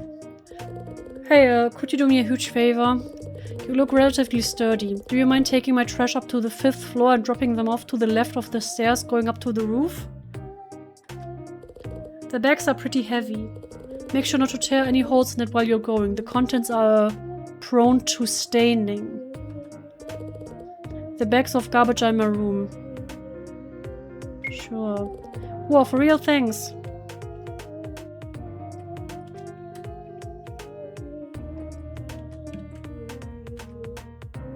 You pick up the bag of garbage. You're already carrying garbage. You can get this one on. Wir machen es einfach mal. Einfach nur so zum Spaß.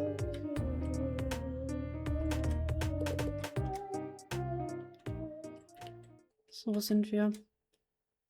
Floor 3, okay. Floor 3.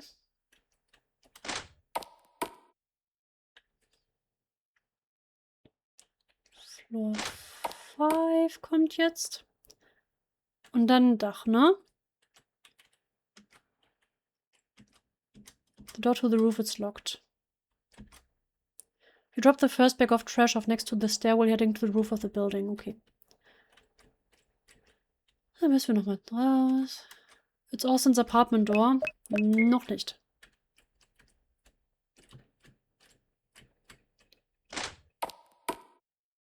Okay.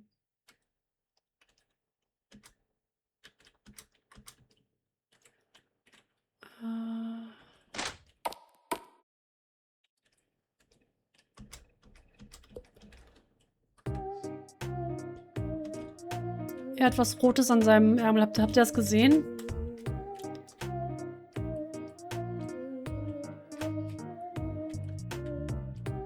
Ist vielleicht Ketchup. Where's your kitty? Where's your kitty cat?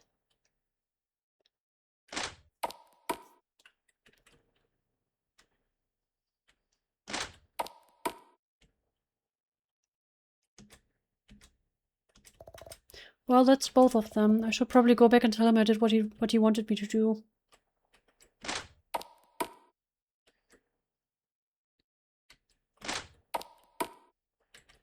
Okay, und dann hier. You knock on the door. Guy crashing in 3. How you want me coming in then? Dann reden wir doch mal mit ihm. Thanks for taking care of the trash thing. Sorry to ask for another thing, but if you wouldn't mind helping out again? There's a mess in 1C I need help cleaning up. I left something I shouldn't have underneath the sink in the bathroom. Here are some cleaning supplies and a way to get into that apartment if you're so cool. Helping out. No. Das ist jetzt wirklich ein bisschen zu sass.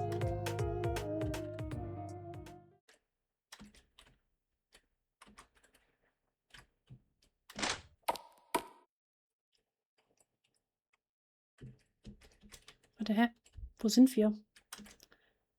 Floor 2, shoot. Floor 2, Floor 3.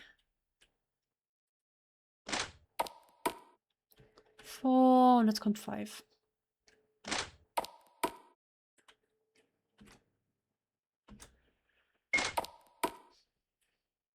You push open Austin's door carrying the small bag of chicken hearts.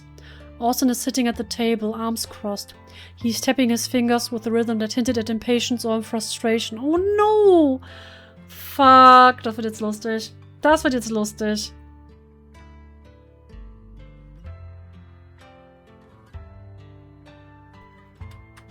His hair is tousled, a strand falling over his forehead, and his eyes snap up at you. Finally, you took your sweet time, huh? The butcher said they'd be ready in a few hours. I waited like we talked about. Austin half's leaning forward slightly. His eyes darken and you notice the way he studies the bag. Fine, but man, I was starving. Let me see him. You set the bag on the table. Austin reaches for it and opens it up, fingers brushing against the paper wrapping. He tears open the paper, shoves his hands in and without hesitation pops a heart into his mouth. His eyes close briefly, a small shiver running through him as he chews. The sound is wet and unnatural and you fight down a shiver of your own. You're really going to eat them like that? Raw? Yeah, cooking kills the nutrients. My grandpa let me do this all the time. I'm fine. You swallow hard. Something about the way he's focused, so intent on satisfying his hunger, makes the room feel tense. Did his grandpa really let him do that? Or was he saying that to get you off his back? Your instincts say it's wrong, but a part of you can't argue with his certainty. He reaches for another, unwrapping it with eager fingers, and you step back slightly to give him space. Austin chews deliberately. He doesn't look away from you, and you can't help noticing the satisfaction in his posture. With each heart he eats, it feels like he's more alert and alive. Oh no. You start to say something, but catch yourself. Despite the unease rising in your chest, you let it go. You're here to help, not to hover. He isn't helpless. He can still make his own decisions. If this is what he wants, there's no reason to stress over it for him. You tear your eyes away from Austin and go to prepare your own lunch. Even if Austin won't eat the eggs and toast, you have no qualms about eating them yourself. You cook your meal without incident and eat it quickly. The smell of raw meat is still lingering in the air, but you can ignore it for the most part. With both you and Austin fed, the rest of the day stretches out ahead of you. No errands or obligations. How a spring break afternoon should be. Upsala, Entschuldigung, das war aus Versehen. Despite his fall earlier, he seems a lot steadier now that he's eaten. Warte mal.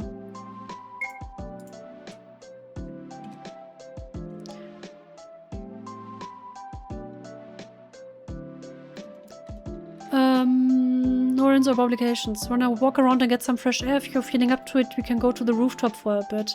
Austin thinks about it for a second, then nods. You both put your shoes on and the two of you take the short journey from Austin's apartment to the rooftop doorway. Despite his fall earlier, he seems a lot steadier now that he's eaten. Okay, ich habe aus Versehen mit alt übersprungen, das wollte ich gar nicht. Austin points to the top of the doorframe. The landlady keeps the key to the roof up on the ledge of the doorframe. You feel around at the top of the doorframe. Once you find the key, you unlock the door. And the two of you climb carefully up the narrow stairwell. The air is cooler up here, brushing against your face with a faint but refreshing spring breeze. From the 5th floor you can see the street below, trees lining the sidewalks, their leaves swaying lazily, and the occasional car crawling past. The town isn't too busy. There's a steady rhythm of ordinary life. It's comforting. It's been a while since the last time you've been up here. Seems like the owner has started growing some plants up here at some point. Not exactly the most exciting view, but I'll take it. Beat staring at your ceiling all day. True, your ceiling is the one with the cool water stains after all. Pff, yeah, I guess so. Anyway, you got thoughts on what you want for dinner? Dinner talk already? Austin laughs and leans against the ledge, eyes on the horizon. If you could get me another pound, I'd happily demolish it. 1 pound of hearts was enough for you? Hey, don't act surprised, I'm a grown boy. For a while, the two of you sit there side by side, watching the world below. Neither of you says much, but the silence feels natural. Eventually, you head back inside and Austin suggests a game.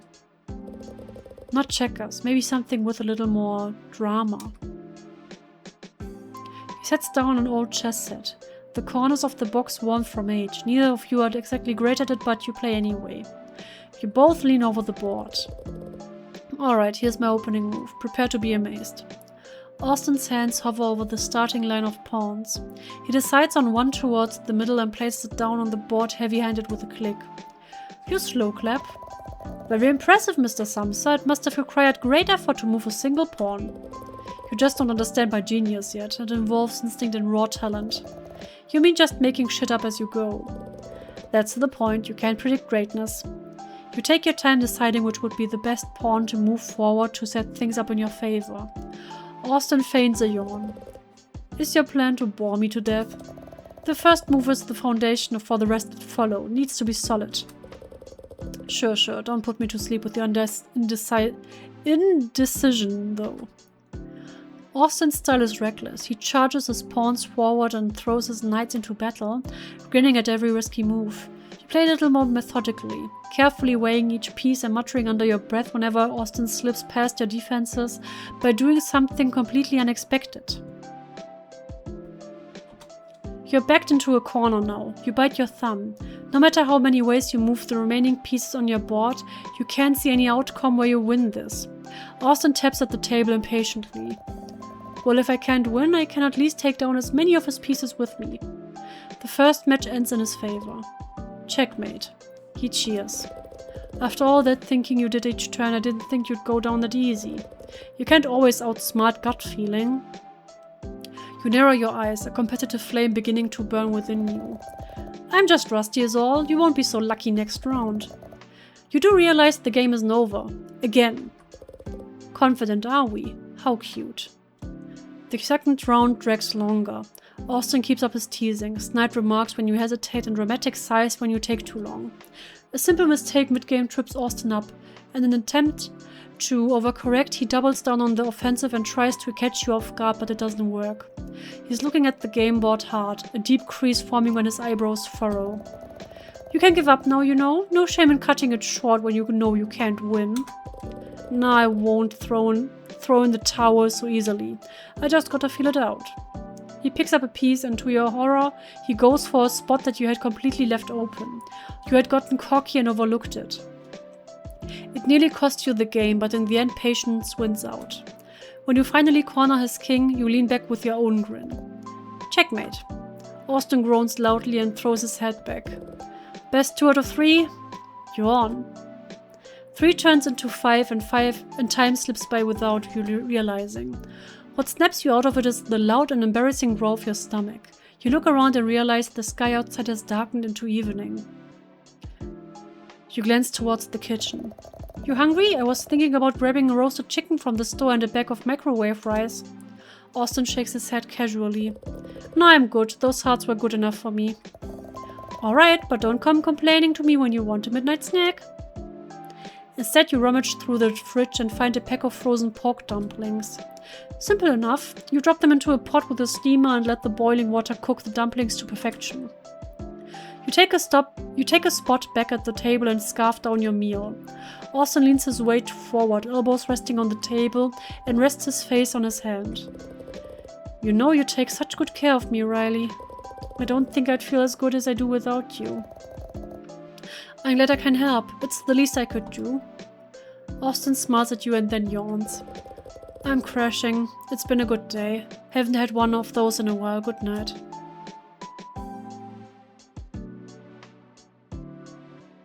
He disappears into his room, the door clicking behind him. For the first time in days, things truly feel back to normal. He's getting better. Everything is going to be okay. I don't think so. You feel the tiredness creeping in and realize you should probably sleep soon too. Before you can decide anything, your phone starts to ring. Hi, is this Riley Gray? This is Dr. Lowell. I was calling to check on Austin Samsa. I treated him after the bear attack. You had nearly forgotten. She had mentioned following up today. Oh, yeah, hey, he's doing a lot better. Eating again, walking around. He has been alert. More like himself, actually. That's good to hear. Any fever, swelling, pain, or confusion?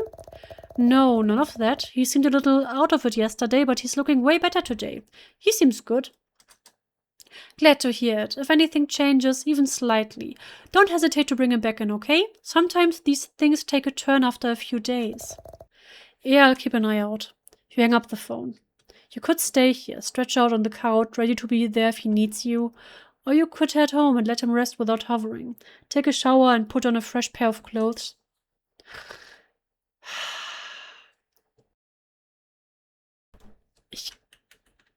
Er war heute besser drauf. Vielleicht sollten wir heute mal wirklich nach Hause gehen.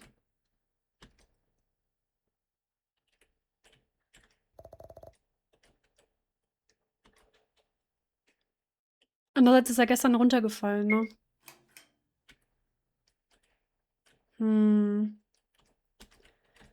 Nach so einer krassen Attacke würde ich eigentlich ungern jemanden nach so 2 Tagen schon alleine lassen. Andererseits, er wurde ja auch angegriffen. Nee, muss ich auch mal schon kommen.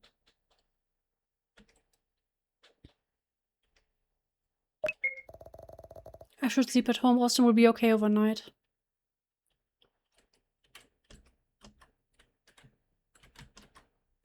Eat, yes. There's a little container of mac and cheese. You take your food to the table and take a few moments to eat it. You have a hard time chewing your food. It's not that the food itself is difficult to bite through, but you can't help but remember the sounds of Austin chewing through lumps of raw heart muscle. Thinking about it makes the texture of the food in your mouth feel wrong. You have a little more energy after eating something. Wash hands.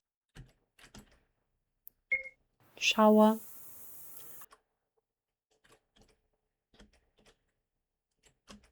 Look in mirror.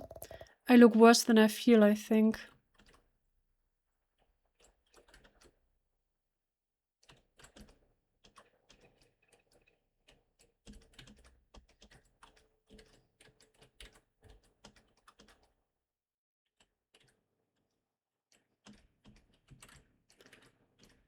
Okay.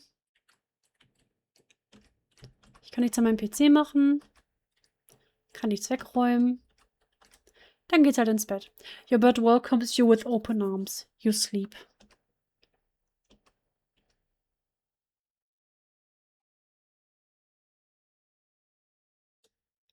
You wake up. You should go check on Austin.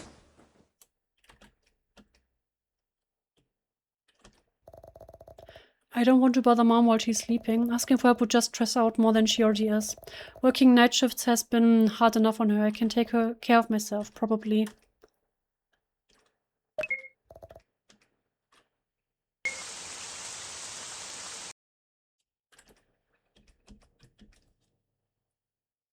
Hi, Mochi! Eat, you open the fridge and make some breakfast. You take your food to the table and take a few moments to eat it. You have a hard time chewing your food. Das gleiche wie gestern.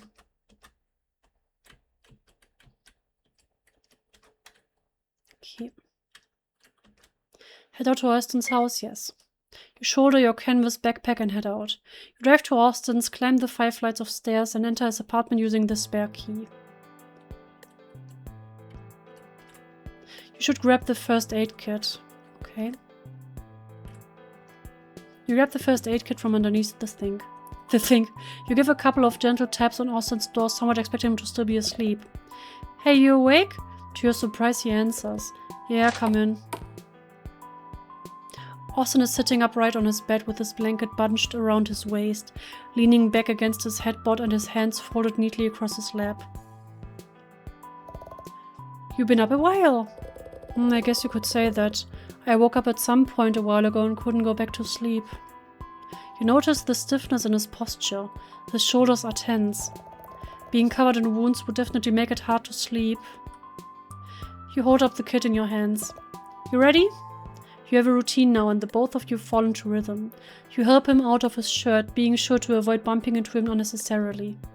When you peel back the bandages where the bite marks are, you're surprised to find that the deep punctures are already looking better. A lot better. The holes are already starting to get visibly smaller. The skin looks less angry and the swelling has gone down significantly. The big gash on his chest is looking way better too. Healing fast, right? Guess I'm built tough? He smiles. How are you feeling? Any thoughts on what food you want today? Austin hesitates. He rubs his hands together for a second. Something fresh. Something still warm. Natural.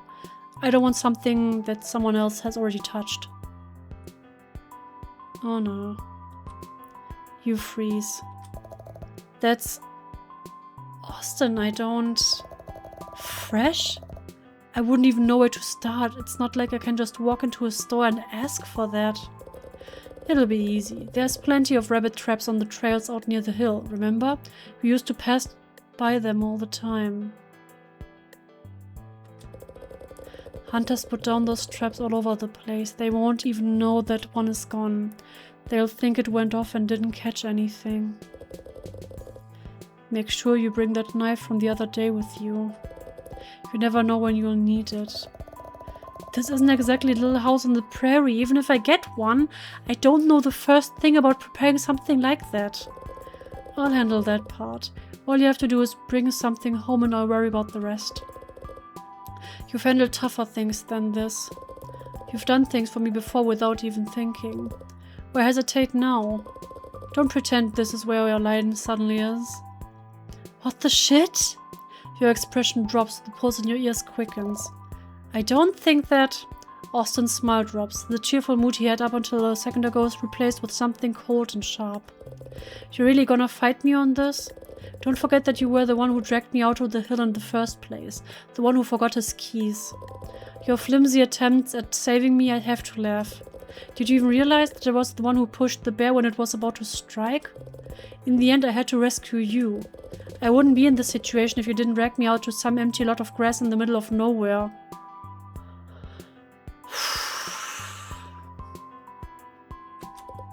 You owe me. He nearly spits the last sentence, venom dripping from voice. He wanted it to hurt. For a moment you can't breathe. The blood drains from your face and suddenly the room feels very, very small. He always knew where to hit you the hardest. You step back from his bed, trying not to let it slip how shaken you are. Your hands grip tightly at the first aid kit, you swallow hard. Okay, I'm sorry. Your voice comes out quieter than you'd hoped, almost breaking. You put the kit away and head out, trying to put some distance between yourself and the voice inside his mouth. You leave the apartment and pull into the nearest drive-thru. You barely taste your breakfast as you head toward the woods. I can't believe I'm going back out there. I don't think anyone's found that bear yet. What if I run into it? Bears aren't the only wild animal out there either. There's wild boar too. I remember also mentioning once that more people die from boars than sharks. Maybe I should just go back to the butcher and ask if he can get me something fresher. You flip open your phone and go to your call history and flip down to the butcher shop's number. It rings for a while, but the man picks up finally. You ask if he can help, but he says he doesn't know where he could get something like that by the end of the day. You thank him for his time and hang up. You bite your lip and look in your rear view mirror. The town is shrinking in the distance behind you, and with it, the confidence that you're capable of pulling this off. I don't even know how to find what I'm looking for. What am I supposed to do? Crawl around searching for rabbit trails? Austin's the one who knows animals. It'd be easy for him. He always needed me for something. Trouble at school, nights he didn't want to go home. He always came to me and I liked that. I liked the feeling that I could fix things. So why does this feel like I'm struggling to keep up? Austin was out there for several days without food, water, or shelter. Starving, thirsty, cold. And now he's counting on you to take care of him. You hold onto that thought as you drive, pushing down the fear that's clawing at you in the back of your mind. You make it out to the forest Austin mentioned. You park your car and take one final deep breath before exiting.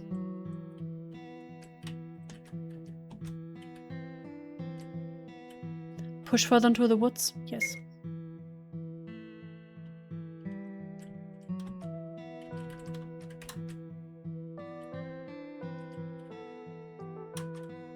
A rabbit's near. No rabbit.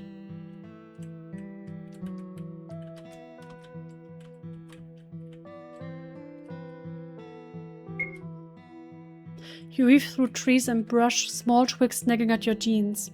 The narrowing forest makes you feel like it's funneling you into a specific direction. You try to stick to faint trails left by hunters that pass through this area.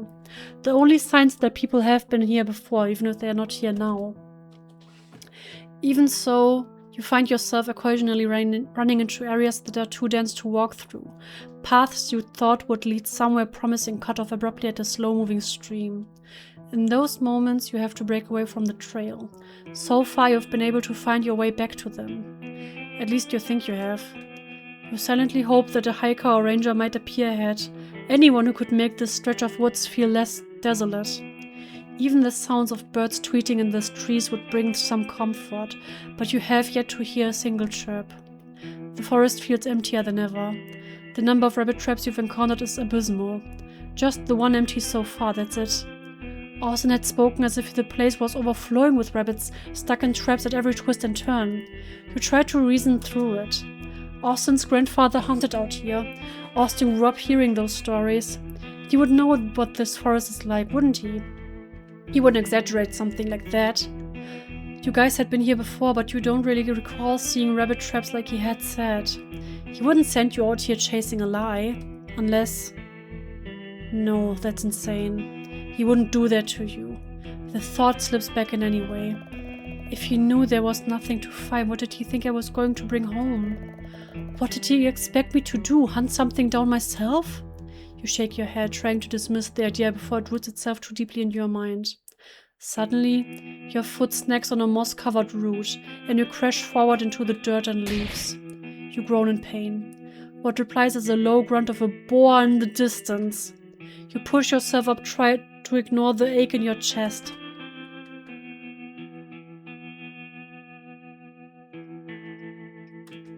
It's a rabbit snare.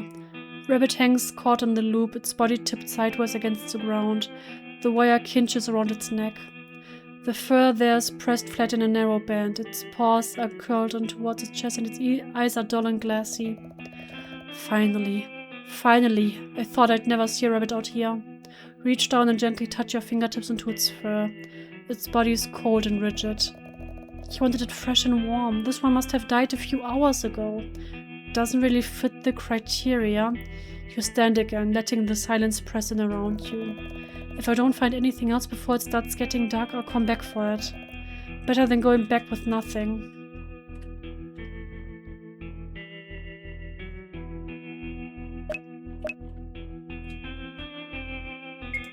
Wir speichern mal ganz kurz. Das wird gerade ein bisschen dicey. Oh.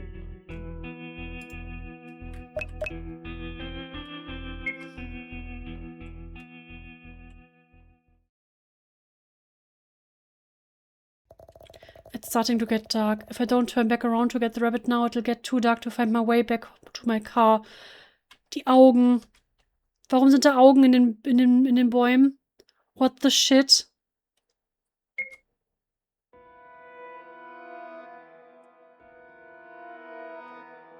You round the bend and freeze.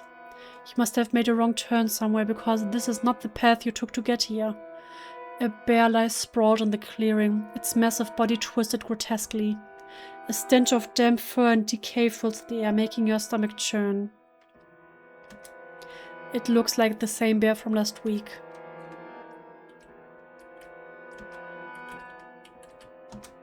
Its eyes are wide open and it looks like they are pulsing in the light somehow.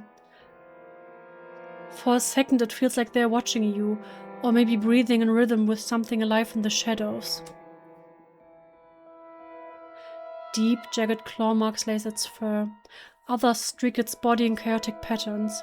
The ground near its head is dented and scratched, and there's rocks scattered as if it had repeatedly bashed its skull against them. Your chest tightens. The bear's jaw hangs slack, but the frozen tension in its muscles make it seem like it could spring back to life at any moment. The fading light catches its sharp claws and the shiver crawls up your spine. It's dead? After how easily it had torn Austin apart, how strong and unbeatable it looked just a few nights prior, you find it hard to believe that it now lays unmoving by your feet. Were these wounds self-inflicted? Or did something else get to it? You shudder at the thought. The forest seems to close in around you. Shadows stretch long and dark, swallowing the path back. The forest seems to close in around you. Shadows stretch long and dark, swallowing the path back. A subtle rustle from the tree line makes you jump. The daylight is fading quickly, panic rises in you. You don't want to be here, alone in this darkness. Without another look, you turn and bolt for your car. Branches snap loudly underfoot. Every instinct screams to get out of this place. The road stretches ahead, narrow and flanked by dark woods. Another car hums steadily a short distance ahead. Its taillights are a dim ribbon of red through the haze. Inside your car, it's just you and the low thrum of tires on cracked asphalt. You don't touch the radio. Your fingers tap anxiously at the steering wheel. It feels strange driving down this road without Austin in your passenger seat to fill the noise. Either with his snoring after a long day of searching for aliens, or with a chatter of the first thing that popped into either of your minds. Thoughts of Austin coil in your chest. He's probably waiting at home, hungry, impatient. And angry, more bitter than you've seen him in years. Maybe this has been building since he woke up in the hospital. Or maybe longer. Maybe he was right. Maybe it's your fault. You were doing your best to help him, to be there for him, but the rabbit was already cold by the time you had found it. And the dead bear scared you from spending any more time in those woods. You're going back empty-handed, and the thought of telling him that gnaws at you. If Austin asks, what the hell are you supposed to say? You drive your car as if it were on autopilot, highway hypnosis lulling you into the rhythm of the road. You almost forget the outside world, until the car ahead, whose path had been steady and true, sharply swerved to the side. Its tires skid across the gravel and grass before finally stopping. You slam on the brakes. In the lane ahead, illuminated by your headlights, a deer lies splayed across the asphalt, its body half in the grass shoulder. Its body is twisted in an awkward angle. Fresh blood streaks across the asphalt, glistening in the light. The person's car is angled into the ditch, hood dented and windshield cracked with a spiderweb of lines. Steam hisses from the radiator. You hop out of your car and jog lightly to the door of the other car, heart hammering. The driver of the car opens his door. It's a wiry, middle-aged man. He's rubbing his forehead and looking wide-eyed. Damn thing came out of nowhere. You see that? Nearly totaled my car. You alright? Yeah, just scared the hell out of me is all. I'll need a tow, but no broken bones. Thanks for stopping, kid, but I can't handle it from here. The man pulls out his phone and starts making a phone call. Your gaze drifts back to the deer. It's an adolescent doe. Her dark eyes look at you and seem to plead silently. Oh my god, I'm gonna cry. Blood streaks her soft brown coat and tufts of fur cling to the asphalt. It looks at you, takes one last shaky breath, and then the light fades from its eyes. Oh god, I'm gonna cry. The longer you look, the more wrong it feels. It's not a fear of blood. You've seen blood before. What unsettles you is that this time you'd have to touch it. Once you touch its body, there'd be no chance to wonder if it really was alive or dead. There'd be no way you could convince yourself that it'd get up and walk away later. It's right in front of you. It's warm, it's fresh, it's exactly what he wants. He needs you. You owe him. But the thought of taking it makes you get a pit in your stomach. Everything in your head is screaming to leave it alone. You feel sick. You don't want to face the blood on your hands.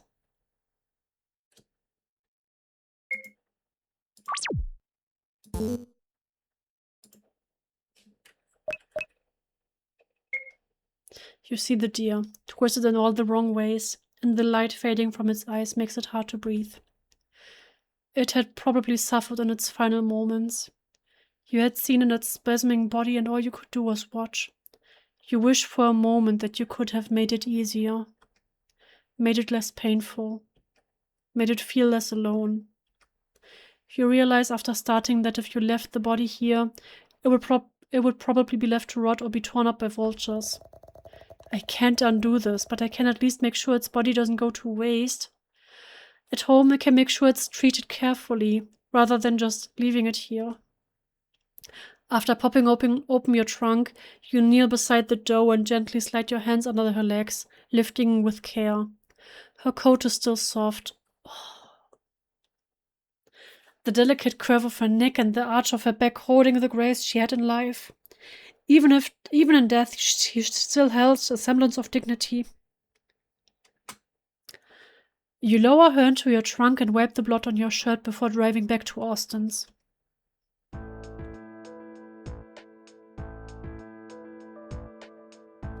Ich weiß nicht, warum ich das gerade so mitnehme, aber I need a hug.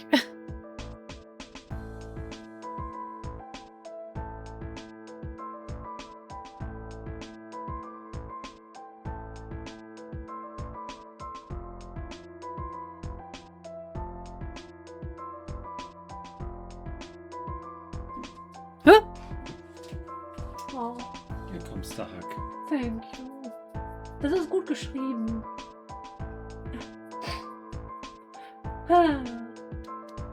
It's not real. It's not. Aber bei Tieren ist es immer am schlimmsten. Yes, wirklich. Bei Tieren werde ich immer schwach. Ah, thank you. Und mir ist warm. Hier drin ist es wirklich warm, oder? Kannst du ein bisschen das Fenster vielleicht gerade so ankippen? Kippen? Yep.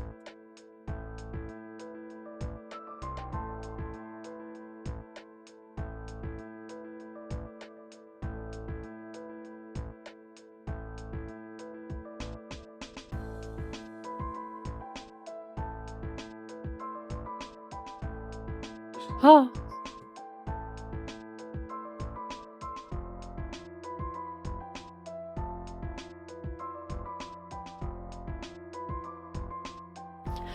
Ah, sorry, ich bin jetzt kurz ein bisschen sentimental geworden, beziehungsweise ein bisschen emotional.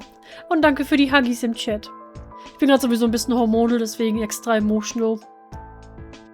Ist auch schon 11:30, muss gleich ins Bett. Oh, shit, ich eigentlich auch. Also ich meine, ich muss jetzt morgen nicht früh raus, aber ich sollte mir den Biorhythmus nicht zu hart zerschießen, ne? The living room light is on when you push open the door. Austin is waiting on the couch. His head snaps in your direction when you open the door, and somehow the way the light catches in the room makes his eye glint unnaturally. You place the dough body on the table, the only surface big enough to hold it. The table creaks beneath the weight, Entschuldigung. Austin rises from the couch and you feel the excitement radiating off him. It's like static in the air. Some stuff happened and I couldn't find a rabbit, but I was able to bring home a deer. Will this be okay? Okay, this is more than okay. Oh Gott, meine Augen. This is incredible. Thank you, Rai, really. Is there anything I can help you with prepping it? Sorry for the mess on the table. I didn't want to throw it on your floor. Austin moves like he doesn't hear you, or maybe he's choosing to ignore you. Without a word, he's reaching towards the deer. In an instant, his hands are inside the flesh, tearing into her with raw ferocity. The gentle creature you had planned to honor with care is shredded before your eyes. Her body is ripped open, entrails and sinew exposed, and there's not a shred of respect in the way he eats. Your stomach lurches. The sound, the smell, the sight of blood, all of it makes your blood run cold. You stumble backward, heart hammering. You feel the wood of the door press against your back, and without thinking you fumble for the handle and push yourself away from the carnage.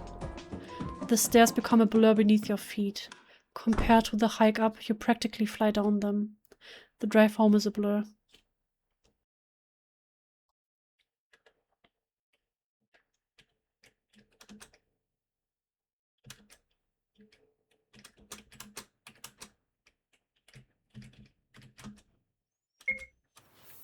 You peel off your blood-streaked cloths and step into the shower.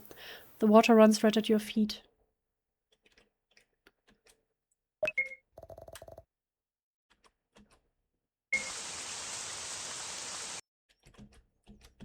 Okay, es ist alles noch so, wie wir es kennen. The thought of food is making you feel sick.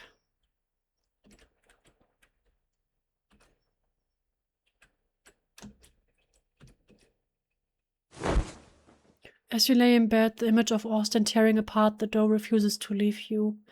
Your mind races, but sleep eventually pulls you under. You wake up. Your body aches, a dull and constant reminder of the workout from the day before. Your legs throb as you shift in your bed. Your heart aches too. Austin's bitter words linger painfully like pressure on a bruise, and the rest of the memory won't leave you either. The tearing, the wet chew of flesh, the way Austin smeared himself in blood. Maybe it was only a bad dream, you think. You hope. You sit up but don't move right away. The air in the room feels heavy as if it wants to press you back down into the mattress. Somehow, you pull yourself out of bed. Your feet find the floor. The weight in your chest follows you as you finish getting dressed.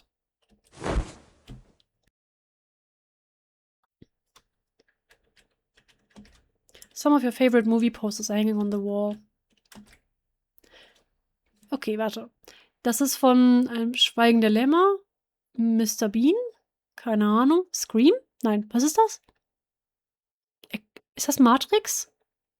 Aber die beiden erkenne ich zum Beispiel gerade gar nicht.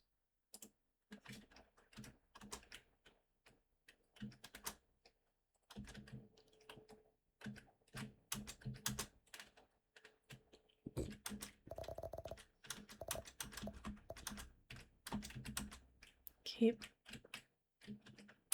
Friends.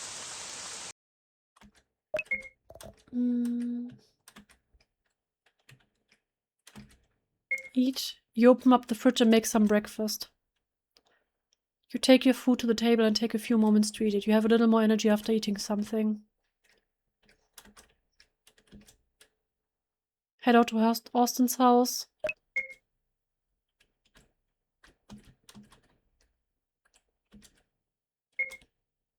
You shoulder your canvas backpack and head out. You drive to Austin's, climb the 5 flights of stairs, and enter his apartment using the spare keys.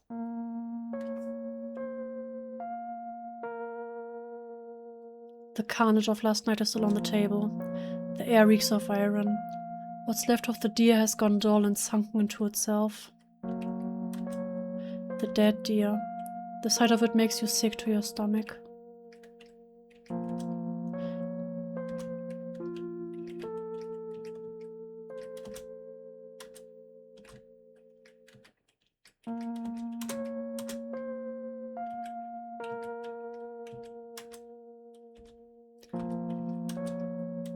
You take a deep breath and knock on the door.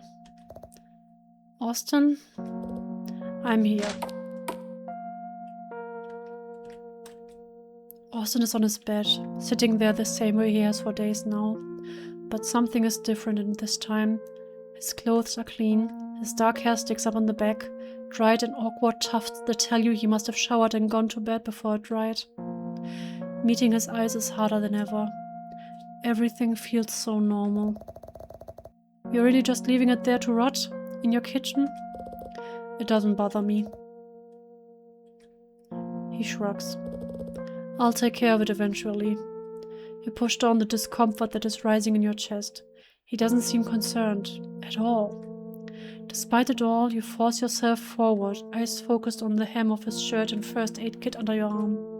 He lifts his arms willingly when you reach to pull it over his head, but your hands freeze when you get a look at his torso. He had clumsily rebound his wounds, but there was no need. The worst of them had already knit into uneven scar tissue, puckered and swollen. The edges were stretched and pulled taut like it was straining to hold something inside. And the scratches, they're awful today. Jagged red and raw gouges raked down his chest and stomach, like he couldn't stop tearing at himself. Your breath sticks in your throat as your gaze drags upward and meets his eyes. There's something wrong in them. There's a faint but undeniable ripple just beneath the surface. It's as though light itself is bending wrong inside his pupils. Dread wells in your chest. His mouth curls when he speaks. You know, that cat that's been yowling up and down the halls. Fucking don't! Nein. Nein, nein, nein, nein. Bring it to me. Bring it alive. Nein, nein, fick dich. Austin, du bist gestorben, du bist gecancelt und du wirst sterben und ich hasse dich. You can hardly believe what you just heard. A cat? Alive? You swallow hard, bile rising in your throat. You've seen what he does, what's left after. You can't do this. I can't. No, I could, but I don't want to. Your voice trembles, a barely audible whisper at first. The words feel wrong leaving your mouth. No. You force the words out. You almost can't believe you said them. Austin tilts his head and laughs. What? Your knees threaten to buckle. Heart hammering and palms slick with sweat, you stand taller, gathering every ounce of resolve. After what you did to that deer, you think I'm bringing you a cat? You're sick, Austin. I'm not doing that. The humor vanishes. He clenches his jaw. A flurry of emotions flash across Austin's face in rapid succession. Confusion, disbelief, then anger. After everything, you draw the line now? You're calling this too far? You've always done what you thought was right, trying to force me into your little mold. Funny how that always ends up hurting me. I'm not telling you how to live, I'm telling you where I stop. You have been shoving me around for years, Austin, and I let you, but not anymore. The room seems to shrink. He rises from the bed, taller, broader, his presence pressing down on you. The pulse in his eyes seems to throb faster. Don't make me ask again. The sound of his voice makes the hairs on your arms rise. You stumble back, heart pounding. The first aid kit clatters to the floor. His lips are pulled back into a snarl, and you swear his teeth look sharper than you remember them being. The way the hairs on your arms start to stand on an end remind you of the night with the bear. The intense urge to run. I need to get out of here. The floorboards creak under his weight as he sways uneasy on his feet.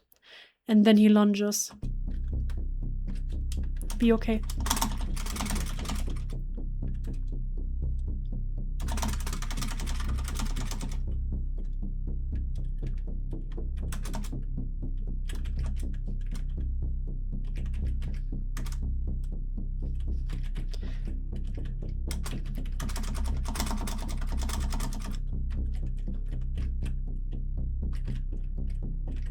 Geh weg!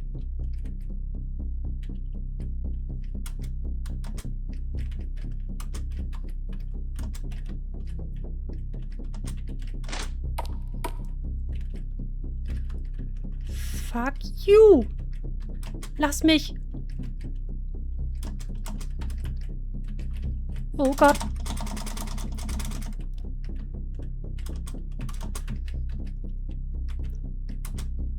It won't open.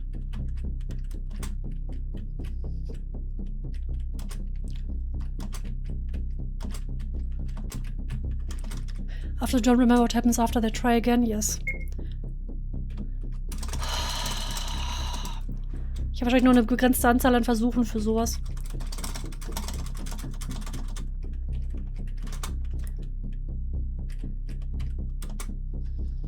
Okay, ich muss mal gerade ein bisschen mich beruhigen. Holy shit. Ah.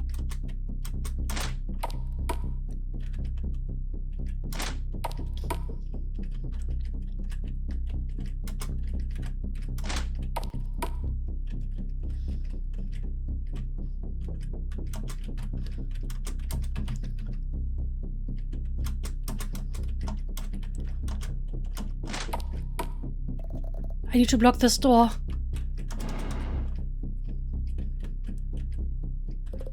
Riley, I'm so hungry. Please, Riley. Just bring me the cat, I'm sorry. Not yet.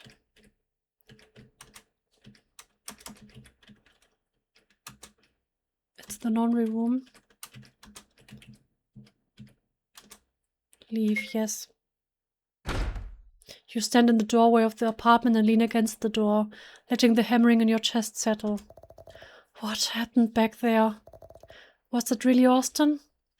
It looked like him, talked like him. But the scratches, the unnatural glow of his eyes, the aggression. Whatever was in that bear, whatever made it attack, Austin had it now. Maybe the doctor at the hospital can help. She said I could call if there were any changes.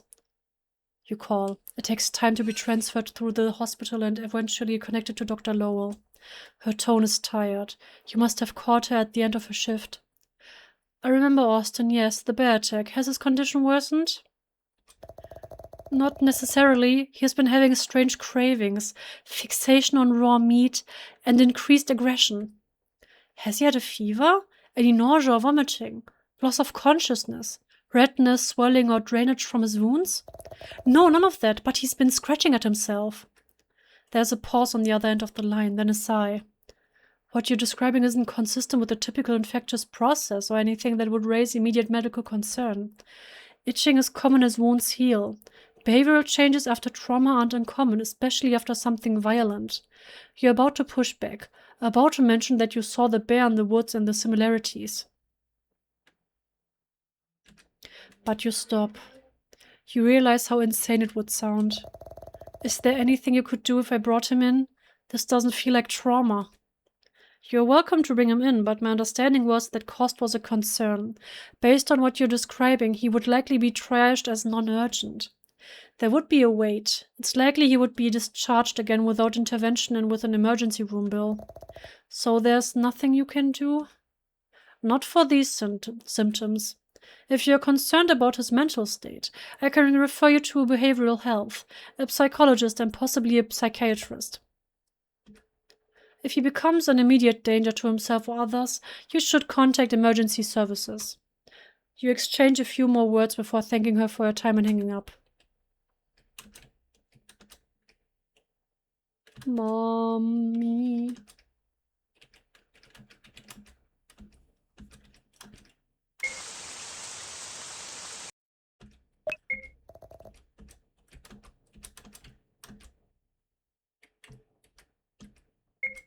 You open up the fridge and make some breakfast.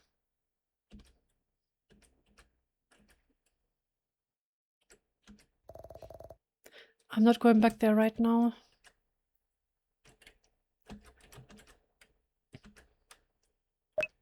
Call it for today, no.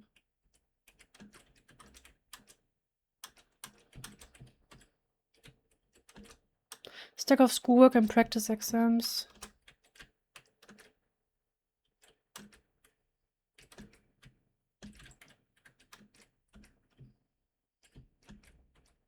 Gut, wir können nichts anderes machen, außer schlafen gehen, ne? Direkt der Morgen, cool. Outside daylight fades, washing the walls in blue. You change, turn off the lights, and crawl beneath the blankets. Before you know it, sleep takes you.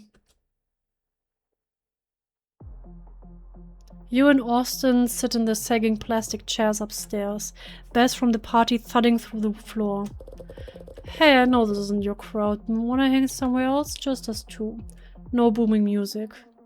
Your tongue feels thick in your mouth. It takes you a second to process his question.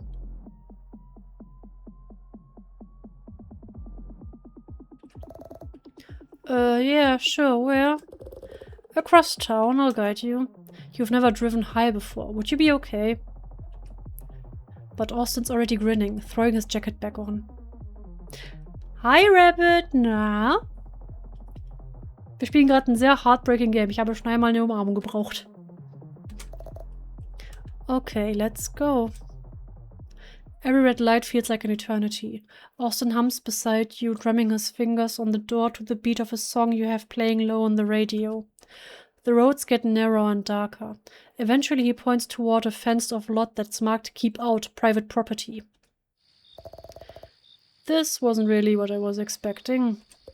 Come on, we're already here. All I want to do is check it out. I'm not so sure about this. The hill's technically off limits too, but we go there all the time and it's fine. What's so different about this? You don't want to argue, maybe he's right. The fence looks kind of pretty, how it catches the moonlight. He boosts you over the chain link and you drop onto loose dirt. Austin scrambles after you.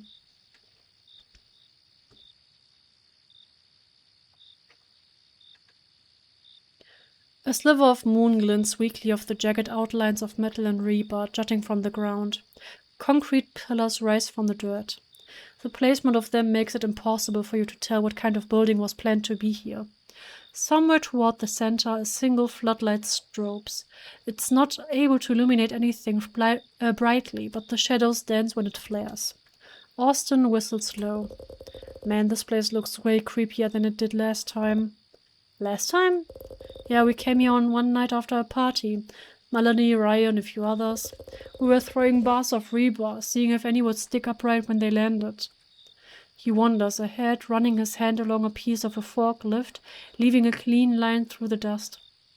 There's another machine nearby that you're not so sure what it is. It's got an arm like an excavator, but on the back it's got something to push dirt. He hops up and tries the door handle, but it's locked. Was worth a shot. You're about to tell him to quit it when a beam of light slices through the dark. A flashlight. You both freeze. You lower your voice to a strained whisper. I thought you said this place wasn't maintained. That's what Melanie said. Construction paused, budget crap. The light passes over a pile of concrete and keeps moving. You hear footsteps crunching through gravel. Whoever it is, we should get out of here. You edge backward, trying to keep to the darker areas. Austin follows, but as he moves around a partially built pillar, his shoulder clips a dangling length of rebar. It swings, strikes a loose beam, and crash. A cascade of metal, a violent metallic cacophony. What the? The sound of the flashlight clattering to the ground. And then silence. You and Austin stare at each other. Time freezes and the two of you hold your breath. Cautiously, you round the corner of the pillar and look. The guard's buried under a tangle of metal. You can't even see his legs like this.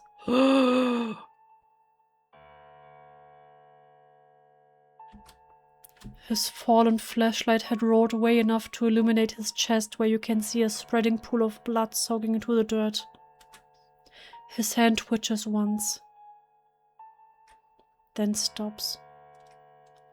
Austin lets out a choked sob. Oh my god, is he dead? Did I kill him? Your pulse is roaring in your ears. The adrenaline burns the fog out of your brain. Call for help. You should call for help. But your eyes snack on the fence, your car beyond it, and the awful stillness of the night. If we call, they'll know we were here. The cops, the breathalyzer, my license. Austin paces, muttering. He keeps saying he didn't mean it. We're both high. Austin's drunk, and I drank a little, too. We're trespassing. They'll blame us. We'll lose everything. You crouch beside the guard, your hands hovering but not touching. There's too much blood. The smell of iron is heavy in the air. He's not moving. Oh god, he's not moving. Austin's voice cracks. Riley, what do we do? You meet his eyes. They're terrified and childlike. Give me your jacket. You step forward as you extend your hand toward him, voice low and urgent. He hands it to you and your world narrows to a few frantic tasks. You kneel and use the jacket to brush away your shoe print from the surrounding area, trying to make it look natural. Your hands are clumsy and shaking, but you steel yourself. Austin's stomach lurches. He bends over and dry heaves. I think I'm gonna be sick. You snap your head around. No, if you throw up now, they'll know we were here. They'll find us. Whatever you do, don't throw up. He nods, white-faced, and forces it down. You grab him by the arm and retrace your steps through the night. Where his hands had left marks on the machinery, you brush at the surface, streaking dust into confusing patterns. You shove a loose plank back over one disturbed patch, pull a tarp over another. You boost Austin back over the fence first. He hesitates at the top, then drops onto the other side. You go last, palms scraping the metal. Neither of you speak until the car is moving. You keep your headlights off until you're on the main road. Austin's breath comes ragged, his eyes wet and empty. I'm sorry. We can't tell anyone about this, ever. Okay.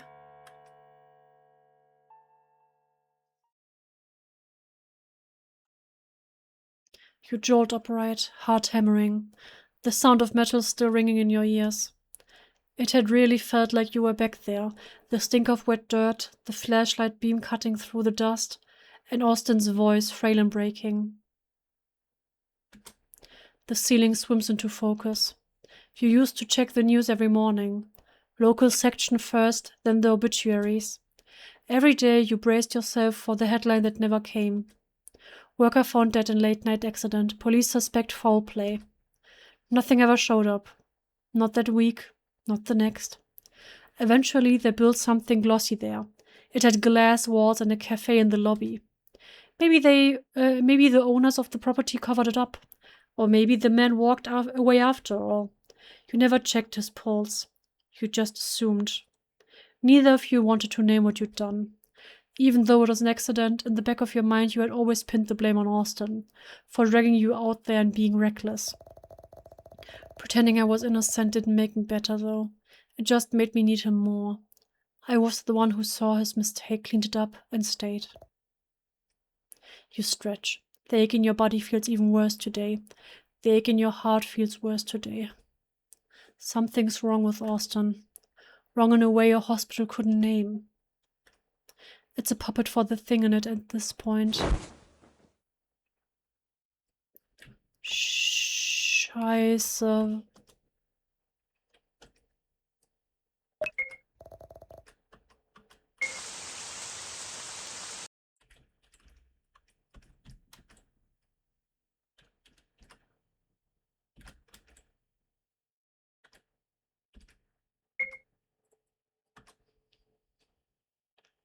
You take your food to the table and take a few moments to eat it. You have a little more energy after eating something. Face Austin, warte.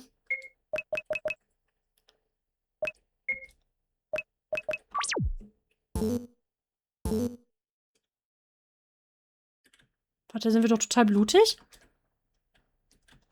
Ich dachte, wir hätten geduscht.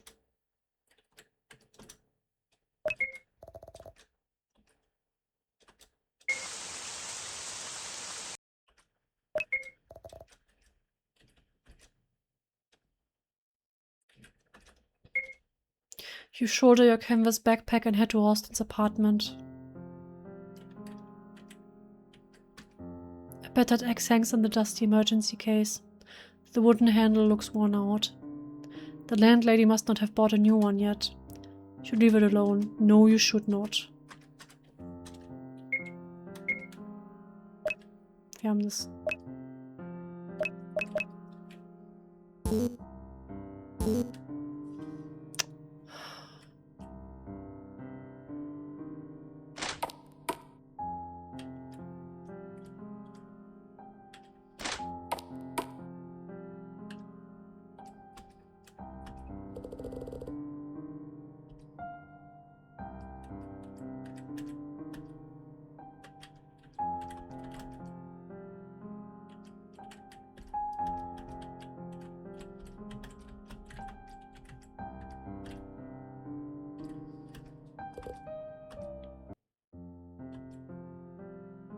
Oh Mann, ey.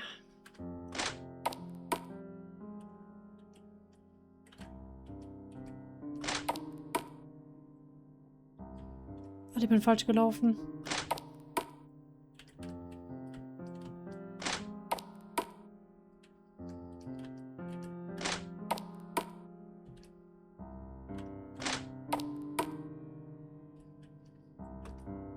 Two suspicious bags of trash. It's Austin's apartment door. Enter. Yes.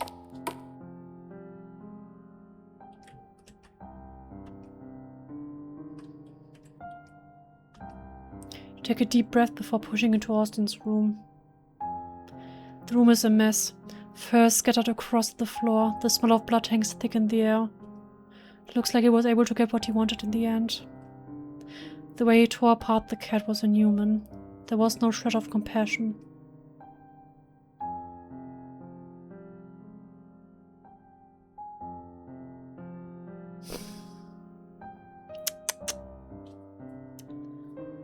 Austin sits on the edge of his bed. His clothes are soaked in blood.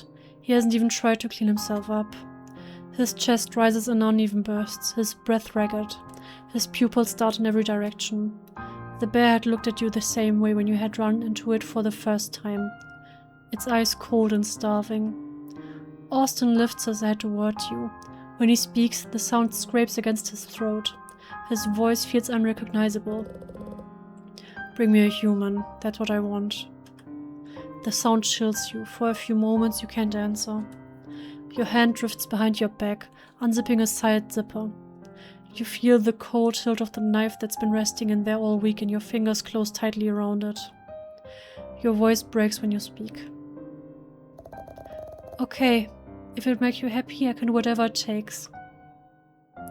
Austin rises to meet you, the glint of hunger in his eyes. You lean forward and press close, wrapping your arms around him. His body is rigid and trembling. His ragged breath drags against your ear. You hold him tighter. You let a single tear slide down your face. Austin doesn't answer. His mouth skims at your throat, his breath hot, teeth grazing the skin like he's already imagining the tear. Before he can bite down, you drive the knife into his side. It goes in easy. The sharp blade easily pierces through his thin shirt and through skin and fat and muscle. His whole body spasms violently, and the hands that had been snaking around you to pull you closer claw into your back. A wet, guttural sound comes out of his throat. Deep red blood spills not over your hand. For an instant, his eyes find yours. For a second, there's some sort of recognition in them. Something that feels like the old him. Or maybe not. His breathing stutters. His legs buckle. You hold him as he collapses, lowering him to the floor. The knife stays inside him, warm and shaking with the twitch of his muscles. His body convulses in your arms. You hear the wet catch of his breath and the sharp sound of pain. You keep holding him until his body eventually goes still.